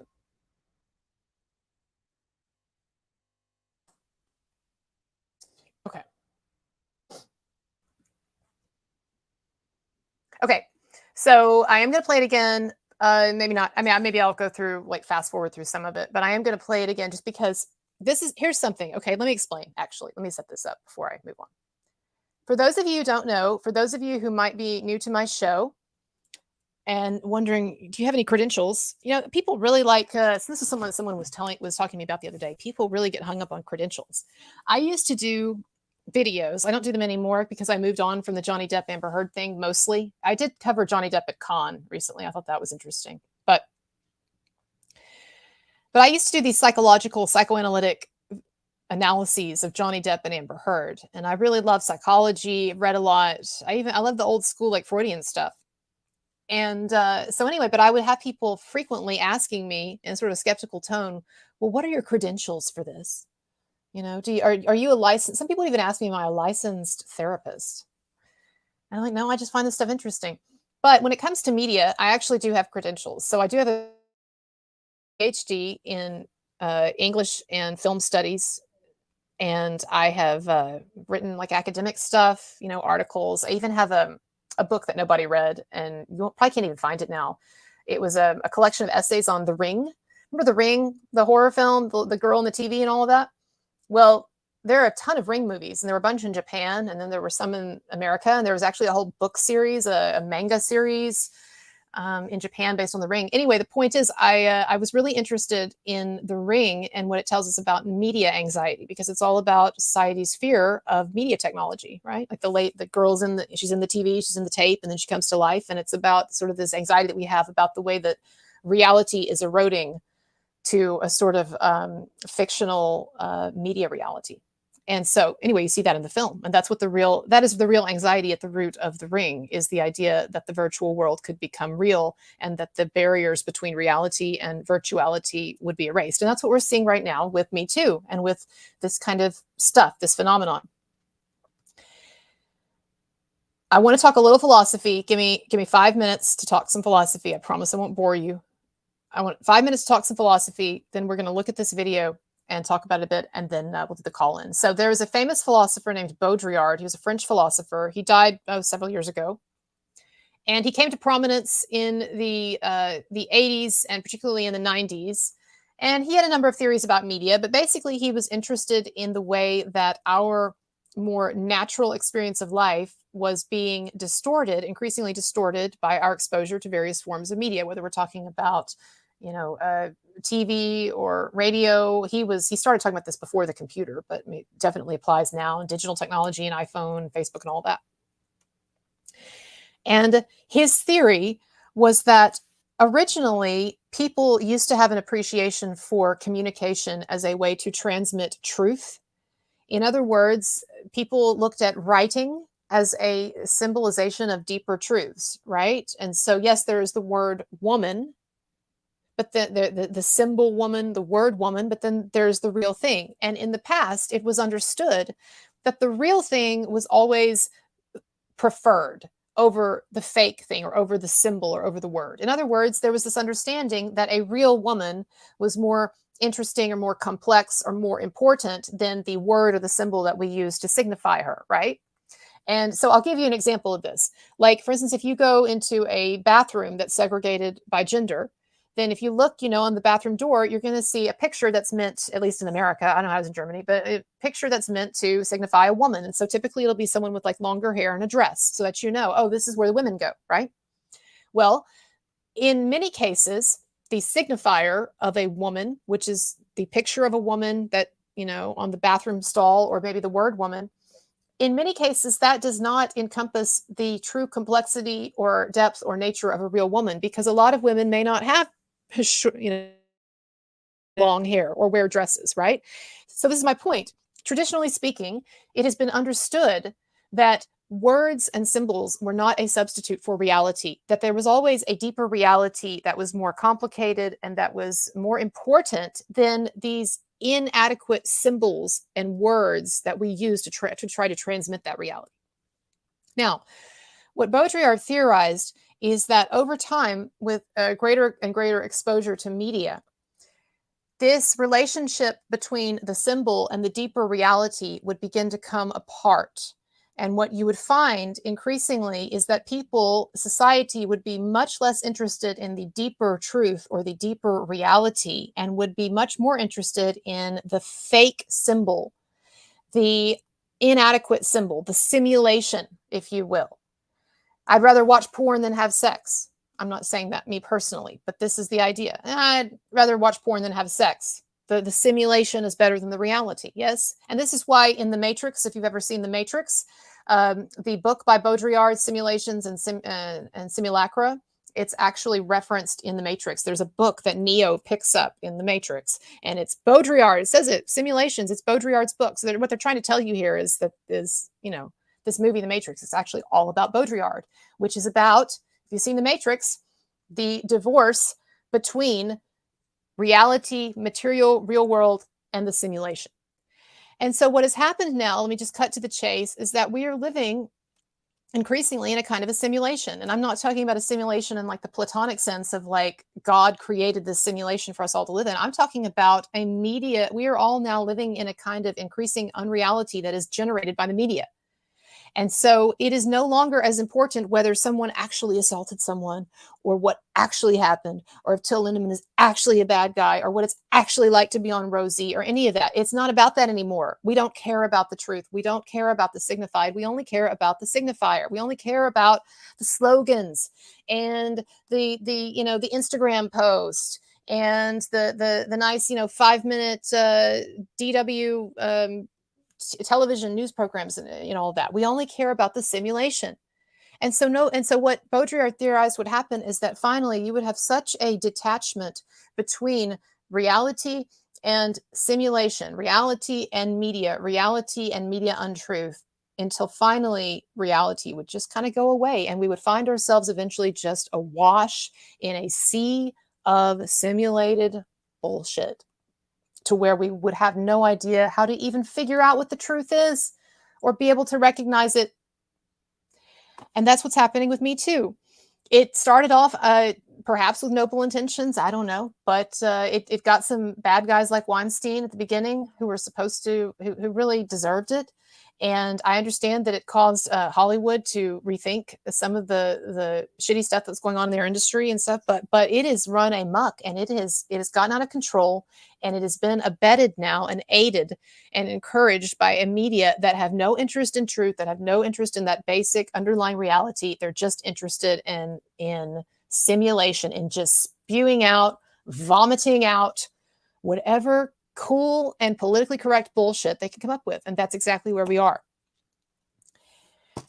And so that is one of the reasons why you have this proliferation now of just all of this bullshit and all of these, and you watch these news programs, and you have to actually like make a concentrated effort to try to interpret the truth through all of the bullshit they're throwing at you. And I said this before in my programs, but it is like those old pictures from the 90s, those 3D pictures. Do you remember those pictures where like it was just all this like colors and stuff, like someone was on an acid trip, and they would say, oh, well, it's 3D, look at it. I hated those things. It took me forever to be able to see those things. I think there was a good year of frustration where every time I would see one of those fucking things, I was just like, God, I hate these fucking things. And I would stare at it, just stare. I couldn't see it, could not see the 3D. And then finally one day, I don't know, you have to relax your eyes apparently. And finally one day I wasn't even really kind of looking at it, and my eyes just sort of went out of focus. And I was like, oh my God, there it is. And then from that point on, every time I look at one of those 3D pictures, I could see it because I knew how to unfocus my eyes to get that. And that's what this is like. Until you see it, you don't see it. And then once you see it, then you start seeing it lots of places. And it's not that you see it where it isn't. It's not that I don't think anyone is ever guilty. It's just that once you see it, you see how prevalent it is. You see, it's like Invasion of the Body Snatchers or something. It is. It's out. It's all over the place. And until it happens to you, you don't always see it either. And so, like I said, this should be a warning to all bands. You're not safe. You are not safe. It's just taking down the obvious targets first. It's what's happening. Okay. Andrea Gruber says, I can only say and say it again as someone who experienced outside of Rammstein something like that. I assume you mean an assault or something. That I know this woman is lying. Why are people not listening to you? Well, of course, some people are listening to you. I'm listening to you. People on the stream probably listening to you. But the question, why are they not listening, is because it's not the story they want to hear.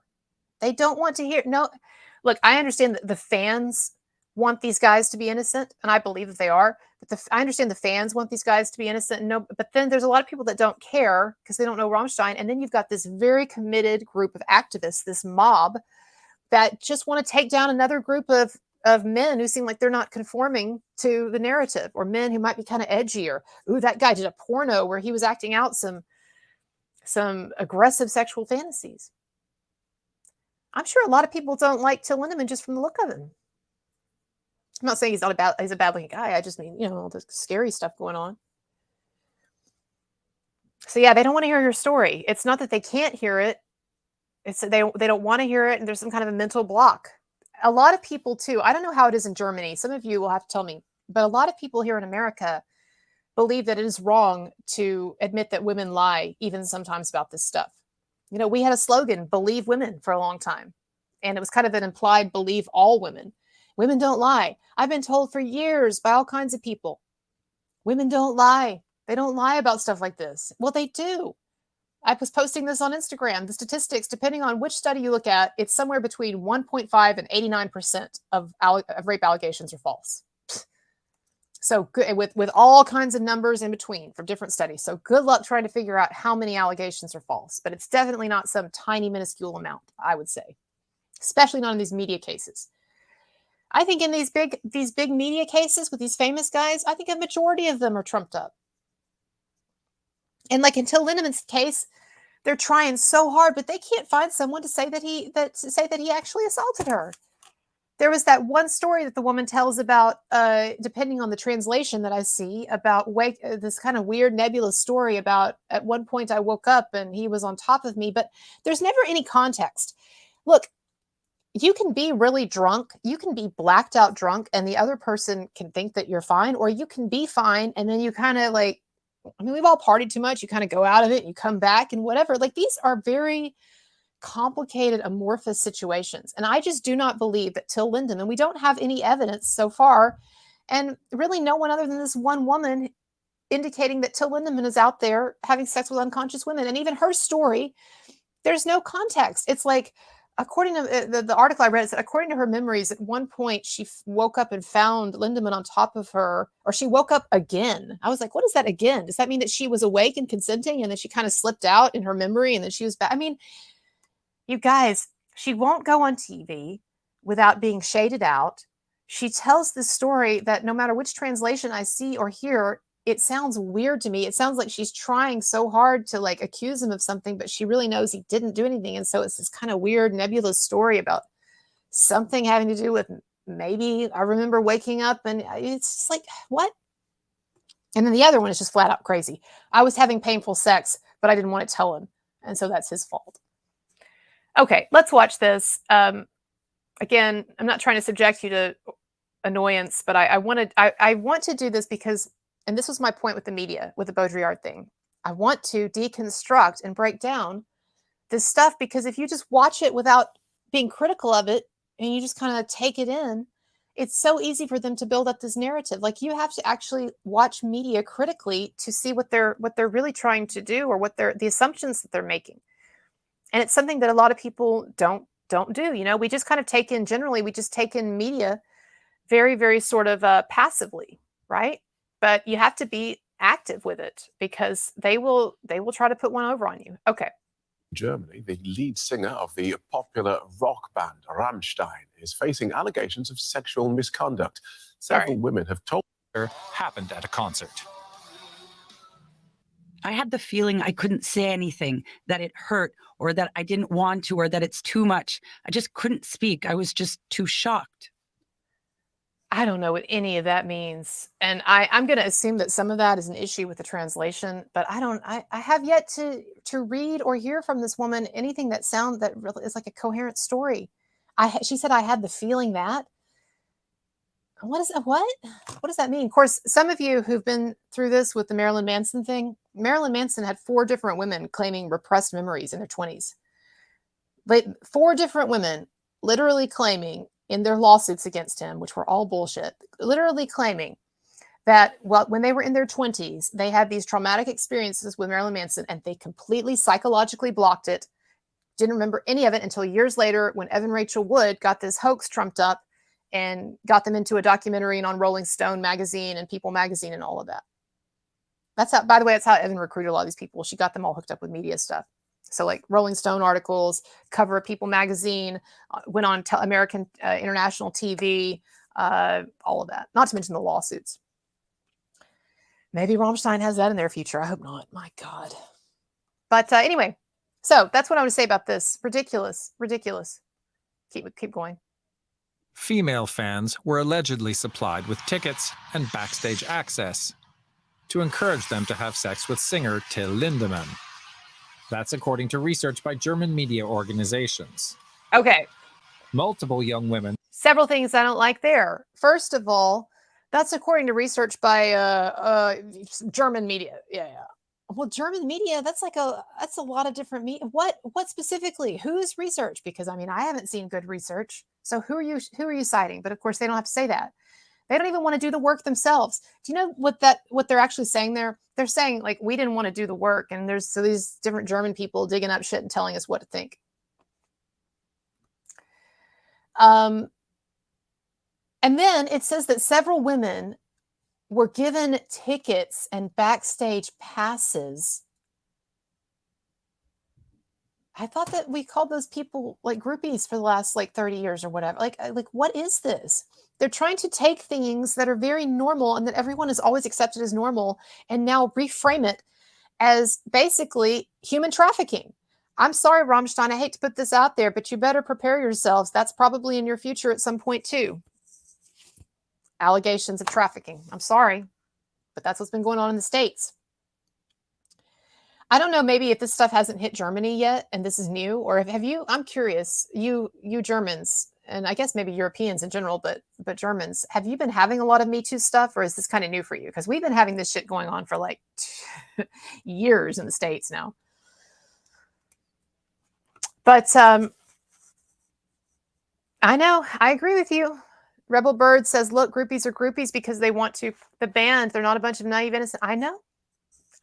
And ladies, by the way, it seems like it's the media slut shaming you. And it seems like it's these feminists who are slut shaming you by telling you there's something wrong with you if you want to have sex with Till Lindemann. You know, it's like this reverse slut shaming that's going on now, that people are trying to dictate to other people what kind of sex they should be having and whom they should be having it with and what should be going on at rock concerts.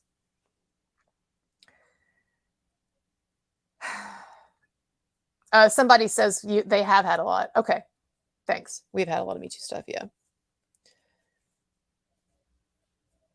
Okay, let's keep going. Sorry. Say they were asked for photos in online chat groups or at concerts. And I just want to say something here too, and I've said this before. Let's say, from my research that I've done and people I've talked to, I do not think that the Rosie thing and the party thing was all about supplying Till Lindemann with sexual possibilities. But of course, that's naturally going to be part of it. Why would the rock star be hanging around with women in general if there's not some kind of like flirting or maybe sexual interest or maybe getting something hooked up for like that's not sinister. It is not. They're making it sound like it's some kind of like a mafia or cartel. In fact, German news media, one article even called them the mafia, a criminal mafia organization. No, we're talking about pretty girls getting invited to something where they can hang around, you know, these wealthy, influential superstars, and like both parties want it, both parties enjoy it. You know, they're saying, oh my God, they gave tickets and backstage passes to pretty women. That is not a crime. I do think that there was a lot more going on here than just supplying Till with people. But let's say worst case scenario, just for hypothetical argument. Let's say worst case scenario is that the only reason that they do these parties is so Till can be around pretty women. If he's not drugging them, and he's not, because we have no evidence of that, Looney Shelby. And if he's not assaulting them, and he's not, because we have no evidence of that either, then what is the problem? What is the problem? I understand that there are some fans, maybe some, you know, ugly fans or male fans that get pissed that they're not invited to go to row zero. That's, by the way, I saw a bunch of that on Reddit.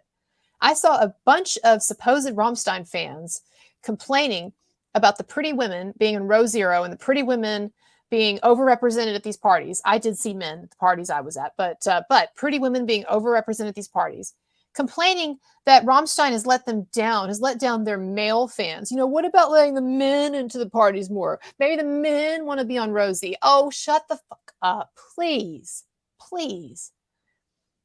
How can you be a Rammstein fan if you're such a whiny ass? Give me a break. Give me a break. All right, moving on. These photos were evaluated and led to invitations and allegedly to offers of alcohol and drugs. One woman says there was a whole recruitment system at work. They just manipulate the girls so they keep coming to concerts. They keep bringing in new girls. They try to make sure no one says anything, that no one gets the idea anything's wrong with it. Rammstein and Till Lindemann have not responded to the new allegations. The band earlier denied accusations that Lindemann used Shelby, knockout you know drugs she loves in getting her another time. concert-related sexual encounter. All right. After a But the story. Welcome. I know these people are horrible. I know they're tedious. I know they probably want to make you blow your brains out or whatever. But I want to look. I want to look at this because the stuff that they say, and they say it in such a civilized way, and it just kind of rolls off the tongue. Oh, we're very educated. We know all about gender dynamics. We know all about how everyone should behave at rock concerts. So, yeah. But actually, listen to what they're saying. There's a lot of bullshit there. Welcome to DW. Tell us what triggered your investigation.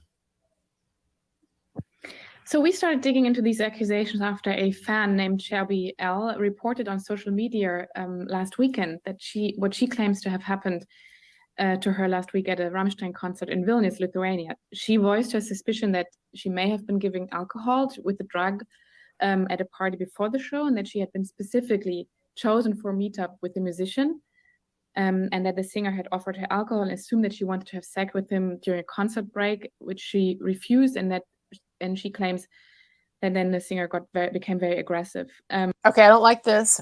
This really bothered me. Look, I don't know how it is in Europe or in Germany or whatever, but the word aggressive over here in America, that has almost a violent connotation to it. Yeah, you could say someone is verbally aggressive, but when you say she got really aggressive, what that's going to make me think of is some kind of physical something going on. That is not what Shelby said. When Shelby came out and she was like, May, he wanted to talk to May. She said he got so angry. He got so angry. Okay? Anger, frustration, different from aggression, right? One is, okay, I'm angry. I could be angry just kind of over here in my corner, right? Like you piss me off and I'm just sitting over here angry. But aggression is me getting out of my corner and coming at you. So this language, not good. Not good here. It's BS. BS. Thank you so much for this. And by the way, people have asked me, I'm just looking at the comment about Spanish speaking and visually impaired and stuff, but people have asked me, they want subtitles and they want, you can subtitle the shit out of my stuff. You have to tell me how to do it though, because I've looked into it and it looks like I have to actually find someone to do the subtitles. Now I know YouTube eventually, if a video is on long enough, then it'll start doing the like closed captions. But in terms of like translation and stuff, I can't, there's nothing that I can hit and it just translates. So for the people who want subtitles, you do it and you give them to me and you tell me how to put them up because I don't have time. I have no time. So sorry. Okay, moving on. Keep going with this. She says she then has experienced multiple memory lapses. And this triggered numerous women to come forward on social media with similar allegations. And we wanted to know what was behind all of that. Right. And are the facts now absolutely clear? Because some Rammstein fans have questioned what some of the women have said. Okay, I hate this. Oh, I hate this. We can't really speak to Shelby L's allegations since we did not have the chance to unravel it. Do y'all know what I hate? Do you want to guess what I hate? But some Rammstein fans don't believe you. It's not just Rammstein fans, idiot. They did this. Oh, y'all, they did this with we Marilyn Manson supporters. I have been for 2 years now. I've been covering the Marilyn Manson hoax for almost 2.5 years. And do you know what the biggest weapon that my opponents try to use against me is they try to claim that I was this rabid Marilyn Manson fan. before I got involved in this, even though I wasn't. And they try to claim I was a rabid fan, and that for that reason I'm just biased, and they're going to do it to you too. They're going to do it to you too. You watch going forward. Anytime you try to defend these guys, they're going to focus on the fact that you're rabid fans. Rabid fans. I hate that because it's dismissive. You know what he could have said? Well, he could have just left it saying, well, there are some people who doubt this, or some people take issue with this, or is there another perspective on this? But instead he said, well, there's some fans. That is an attempt to totally dismiss. And they did this to Johnny Depp too. How many Johnny Depp fans do I have in the chat? Y'all know how many years have they been attacking you and dismissing you as crazy fans? Even now. You just want to fuck Johnny Depp. I've had people tell me that I'm trying to become Marilyn Manson's wife. I've had people think that I've been groomed. I found out that some of Marilyn Manson's haters online literally think that his wife, that he and his wife are grooming me. How the hell a 42-year-old woman can be groomed? I don't know. But they think everyone's a child now, you know? So, I mean, there's some feminists who would probably argue that I'm somehow underage if I'm dating an older guy. She's dating Al Pacino. Oh my God, literally a teenager. Okay, sorry, I digress. Let's continue. Also, the Lithuanian police, which we have just a little here. Probably else allegations. Questioned what some of the women have said. Yeah, we can't really speak to Shelby L's allegations since we did not have the chance to unravel it. And also the Lithuanian police, which we have contacted, is not willing to reveal more information. However, I like how she just kind of slides over Shelby. You know, she's like, well, we can't really speak to that crazy lunatic. We can't really speak to those allegations. Yeah, just slide right over that. Just slide right over the person who instigated this entire ridiculous circus. Just slide right over it. We can't really speak to that raving lunatic. Completely non-credible lunatic. We spoke with more than a dozen of women who have leveled similar accusation against Rammstein lead singer Till Lindemann.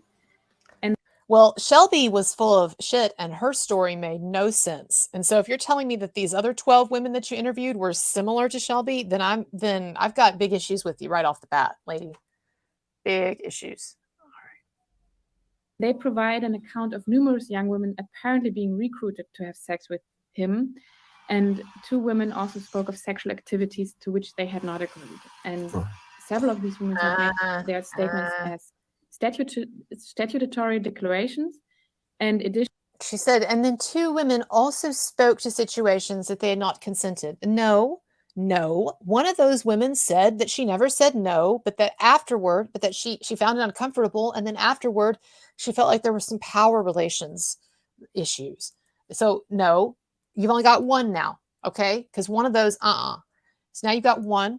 And it was that one who had this kind of vague, nebulous, kind of weird story about waking up. And I'm according to my memories, this or that I did. And it's going to take more than 1. I'm sorry. It's going to take it's going to take evidence. It's going to take evidence. I understand that assault is often a he said, she said thing. But that doesn't mean that we just believe women then. Yes, it's difficult to prove. And yes, a lot of men are going to get away because it is difficult to prove. But that doesn't mean that now we have free reign and free license to go after men and cancel them or hurt them or whatever without evidence. You know, I'm going to say this till I'm blue in the face. And this is just for my new viewers who haven't heard me say it. But there's that very famous quote by William Blackstone that I love. It is better that 10, you can finish it, right? It is better that 10 guilty men go free than 1 innocent man be imprisoned or be persecuted or whatever, right? Okay, keep going. We have reviewed screenshots from WhatsApp and Instagram chats as well as other witness testimonies which substantiate the women's claims. Right. So there's clearly what appears to be a criminal element there if you're looking at issues of coercion or consent, but also there's just a distasteful element there of people being recruited. Oh, God. Okay. So I have to tell you, if you're new to this game, you better get used to the coercion word, because this Me Too crowd and the media, this is a word that they love to use, coercion, when they can't quite say that someone actually assaulted someone or that someone actually like broke a law or forced someone or whatever. Then it's this coercion thing. And notice how he links it to criminality. He says, well, there's clearly a criminal element here. What? There is? Well, then why aren't the police coming in and arresting them? Why aren't they dragging Lindemann off the stage last night? You know, it seems like from what Ms. Shelby has said, the police figured out pretty early on this was bullshit. And they're just like, this gets crazy lady. God. She was like, oh, the police aren't doing anything. They aren't taking it seriously. I've tried to talk to the Lithuanian police. They say there's nothing they can do. And then that shifted to, I was on the phone for 5 hours. Yeah, I'm sure you were. I'm sure after you've gotten everybody all whipped up over this shit, the police are probably catching heat and they're like, oh God, we have to make it look like we think this is legit. Let's talk to her for hours. Oh God. And so he says it's a criminal thing. It's obviously a criminal thing. And then he uses that word coercion. You know what coercion means, right? It just means talking someone into something. Now, yes, there are criminal forms of coercion, which would be blackmail for one thing. So if I tell you that if you don't have sex with me, I'm going to spread revenge porn, or I'm going to go kill your mother or whatever, then yes, when you have sex with me, that is unlawful because I've coerced you. But they're using this word now. This word is expanding beyond that very limited legal definition now to refer to any kind of psychological manipulation whatsoever. And so there are a lot of people now who would say that just by virtue of the fact that Till Lindemann is such a powerful, wealthy man, that basically every interaction that he has with a woman who is beneath him in stature is coercive. In fact, that is what a lot of feminists think. In fact, that is what a lot of them say. And there are a lot of Me Too activists who will tell you that very thing, that even when an actual physical assault does not occur, or an assault does not occur under threat, that even entirely consensual sexual activity can actually be coerced if the person was not as wealthy or was younger or was manipulated in some way. So what they're saying is that basically Rammstein Till Lindemann, they were manipulating these women by giving them cool stuff like backstage passes and parties and whatever, but that there was a coercive element, and that's how they can then shift it into this assault bullshit, or this insinuations of assault. It's very, very scary. It is very Orwellian. It is very Orwellian. Those of you who've read Orwell, it is very Orwellian, the way that the language is being intentionally molded and manipulated here to broaden the scope of violations for which we can trap guys in this Me Too net. And again, if anybody in Rammstein happens to see this, I don't know, I don't know if anyone's actually watching. I have a feeling they probably watched, some of them probably watched the interview that I did with that woman, with the witness who was there. It's a great video. Thank you for that, by the way. But if anyone is watching from the band, I mean, I just want you to understand, like, this is not a simple thing that you're in. And these people are playing, they may not even be aware of it, but they're playing some complicated chess here. And this coercion thing is part of it. They are going to try to find any way they can to pin stuff on you. And it doesn't have to be flat out assault anymore. It can be, oh, he talked me into it, or I felt like he was powerful, or he gave me those tickets. Sad. It is sad. Okay. For sex. Is the allegation that these women who were recruited systematically, allegedly, for sex, is there any hint there of coercion or lack of consent? Is there any hint? Yes, that's what we believe. We believe that we just need a hint, mind you. We don't need much. He's basically like saying, like, come on, just give me something so I can say these guys are fucking rapists. Come on. I just need a hint. I just need like a hint. I just need like it's like when you're cooking, just a dash of salt. I just need a dash of coercion, please. Or it comes apparent to us that, many women consented to these parties, and they also may have wanted to have sex with Till Lindemann, and this is fine. I mean, these are not, we are not interested in non-coercive sexual relationships that, privacy. Sure you aren't. You see how she can barely even spit that out? She hates it that women want to have sex with Till Lindemann. It's not good for her politics. She thinks it's gross. Mm-mm. She's like, it's fine. I mean, if people, I guess if they want to have sex with that disgusting, boorish man over 60, it's fine. I mean, we're not against consensual activity. Yes, of course you are. Of course you are. And that's why you're trying so hard to take consensual stuff and shoehorn it into this bullshit non-consensual definition. That she gives herself away there. The lady doth protest too much. She's trying to say, oh no, we don't have a problem with wild stuff going on at rock concerts. We don't have a problem with women wanting to have sex with the rock stars. We don't have a problem with anything consensual. But the way she's behaving, the way she can barely get the words out, it really betrays her. In fact, it's exactly the opposite. Exactly the opposite. They hate people like her. And you say, you don't know this woman. I don't have to know her, honestly, because pretty much 90% of the journalists now, if not more, who are ensconced in these big media positions, they're on the same page ideologically. And let me just tell you, this woman is lying to you when she tells you that she doesn't hate consensual stuff going on with this band. She hates it. She thinks it's wrong. She thinks it's got power imbalances. She thinks these young, poor little groupies, they don't know what they're doing. And this big, bad man with his pornos. That's exactly what she thinks. Exactly. Not even going to believe that. Private, the private business. But it becomes apparent to us that it's exactly like the way you say that the system was designed to coerce these women into doing things that some of them were not prepared to do. Right. Rock and roll, of course, has this long history and image of excess, including groupies and sex, drugs and alcohol. Do you think that legend now needs to be reconsidered? I mean, indeed, excess was part and is part of this business, and it's perfectly fine if everybody consents. But I think it was about time that the Me Too movement reached the music industry, and I think what we're seeing now is just the beginning or the tip of the iceberg. Good talking to you. Thank you so much. I just think that's horrifying. Absolutely, absolutely horrifying. Just the tip of the iceberg. So again, rock stars out there, it's not just going to be Rammstein. It's not just going to be Manson. Like they're coming for many more. And the less resistance they receive when they come for these quote unquote bad guys, or these more extreme artists, they're just then the more encouraged they're going to be. Just keep moving in, just keep encroaching. To me, it's shocking to hear them say that, and just so casually too. It's kind of like the whole Hannah Arendt banality of evil thing. It's like, oh yeah, we're gonna go after all the rock stars. Yes. Anyway, okay. I want to give people an opening. I'm sorry we went long. We are now at the 2-hour mark, and I'm not going to do a marathon. I wanted to keep this kind of short because I want this to be something that'll get a lot more views. The longer I make them, the fewer views they get.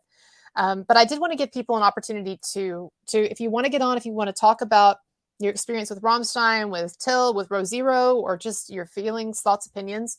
And I usually don't have a lot of people wanting to do it, but if somebody does, I'm going to get the link and I'm going to put it in the chat. And then what you'll do is, if you want to get on, is you'll just click on the link, and you can either do audio alone or you can do audio and video, but click on the link and then it'll put you into the waiting room. Okay, so I just put it up there. It's in the stream. It'll put you into the waiting room, and so then I'll see you down there, and I will click on it, and I will let you in, and we'll talk for a bit. And there's no pressure. I mean, you don't have to say anything particularly eloquent. You can tell us about the time you had sex with Till Lindemann, and you were kind of uncomfortable, but you didn't say anything because it's Till Lindemann, duh. And but then after the fact, you realized there was a power imbalance. Wah, wah. So if you want to share that story. I appreciate this, AJ. I do also appreciate tips. I'm not funded by Rammstein or Marilyn Manson or Johnny Depp or anyone.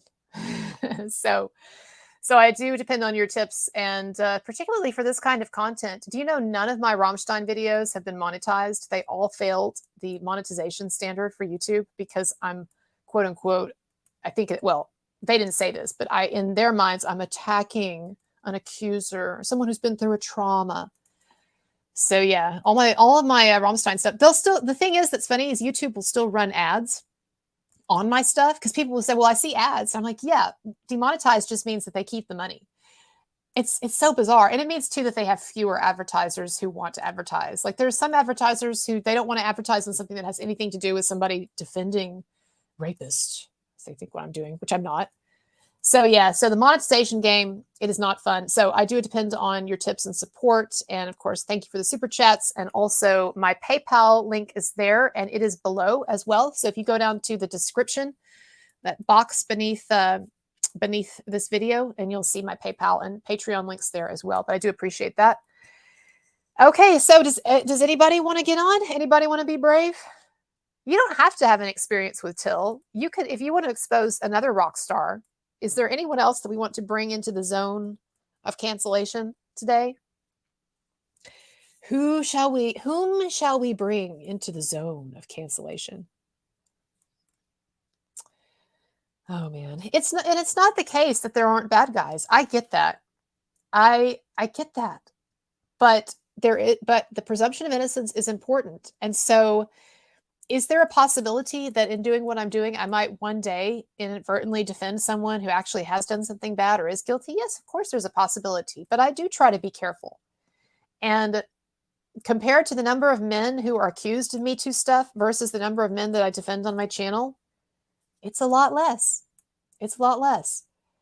And so, but what I keep trying to tell people is this is an epidemic. This is a sickness and it is growing. It's like a cancer. And they say it here. They just admitted. They said this is not the end. This is the beginning.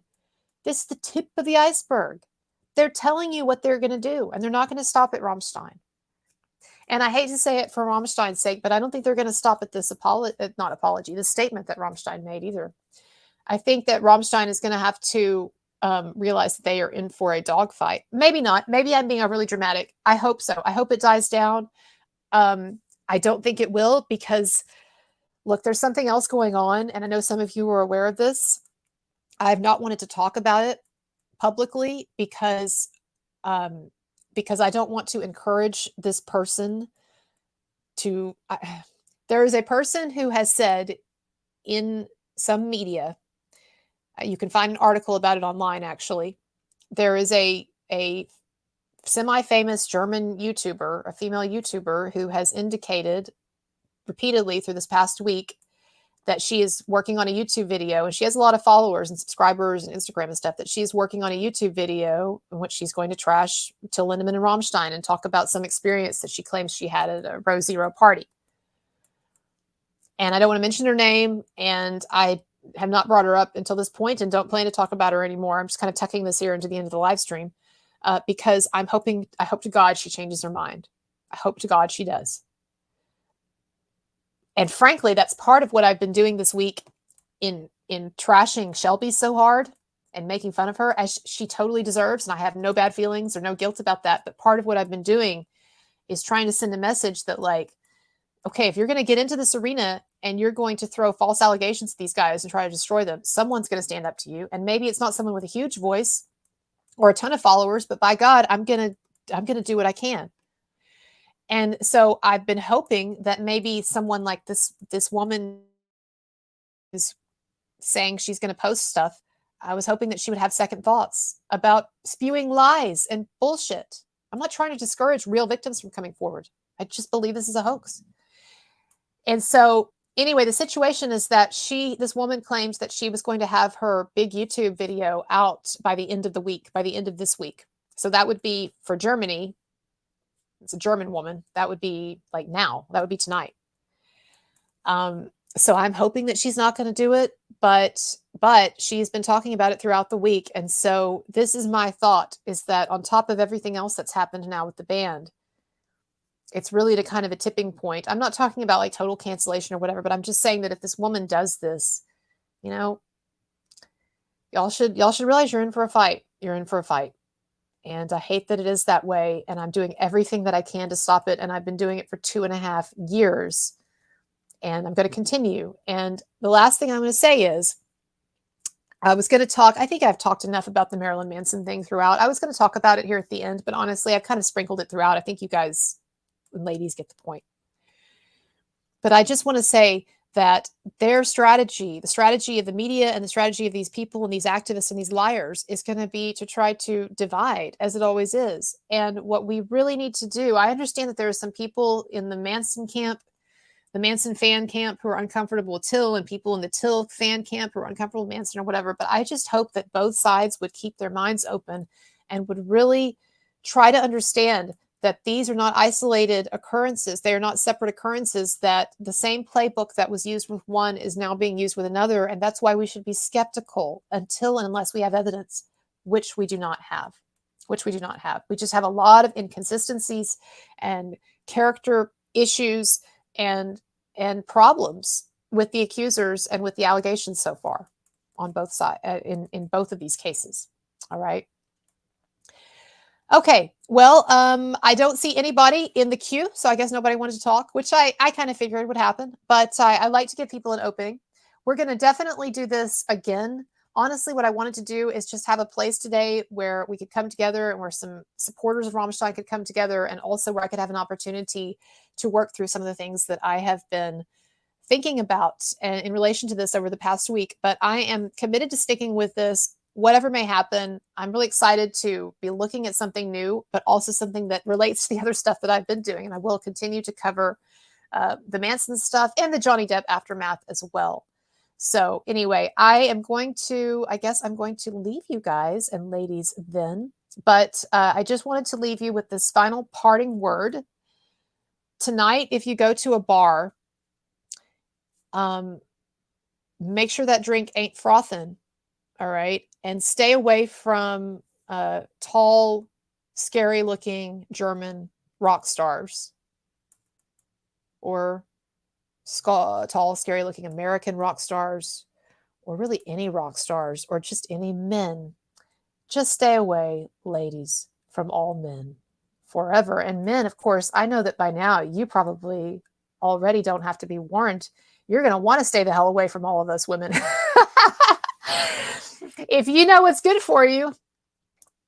And that's the sad place that we're at, because eventually what this is going to do, it's not going to hurt men eventually. Do you know who this is going to end up hurting? Who can't have Row Zero parties anymore? Who's not going to get to be down by the front anymore? Who's not going to get to hang out with Till Lindemann anymore? It's the women. That's why we got to stop it, because we don't need this either, and we don't want it. And ladies, the last thing we want is to go back to a time in which other people are telling us whom we can have sex with.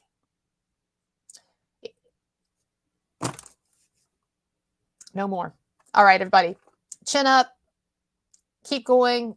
If anybody in Rammstein is listening to me, you're in for a dog fight, and I hope you know it, and I hope you behave accordingly, and don't give an inch unless you absolutely have to. And be strong, because these are a bunch of liars and disturbed people and media opportunists, and you don't have to bow down to them, and you don't have to concede anything to them. You don't. Let's all be like John Proctor in The Crucible, huh? If you haven't read that in a while, you haven't watched that movie in a while, go watch it. Okay. Thank you, everybody. Appreciate your support. Like, subscribe, pass this on. I am going to have a condensed video out later today about some of the stuff that's happened, the Rammstein statement, the video that I just went over and stuff. So I'm going to have a shorter video out, and you can watch for that. Look for that. Okay. Bye, everybody. And thank you so much to my admin, my mod, AJ. I really appreciate it. And then all of my regulars as well. Okay. Stay away from those rock stars. Arr! Bye.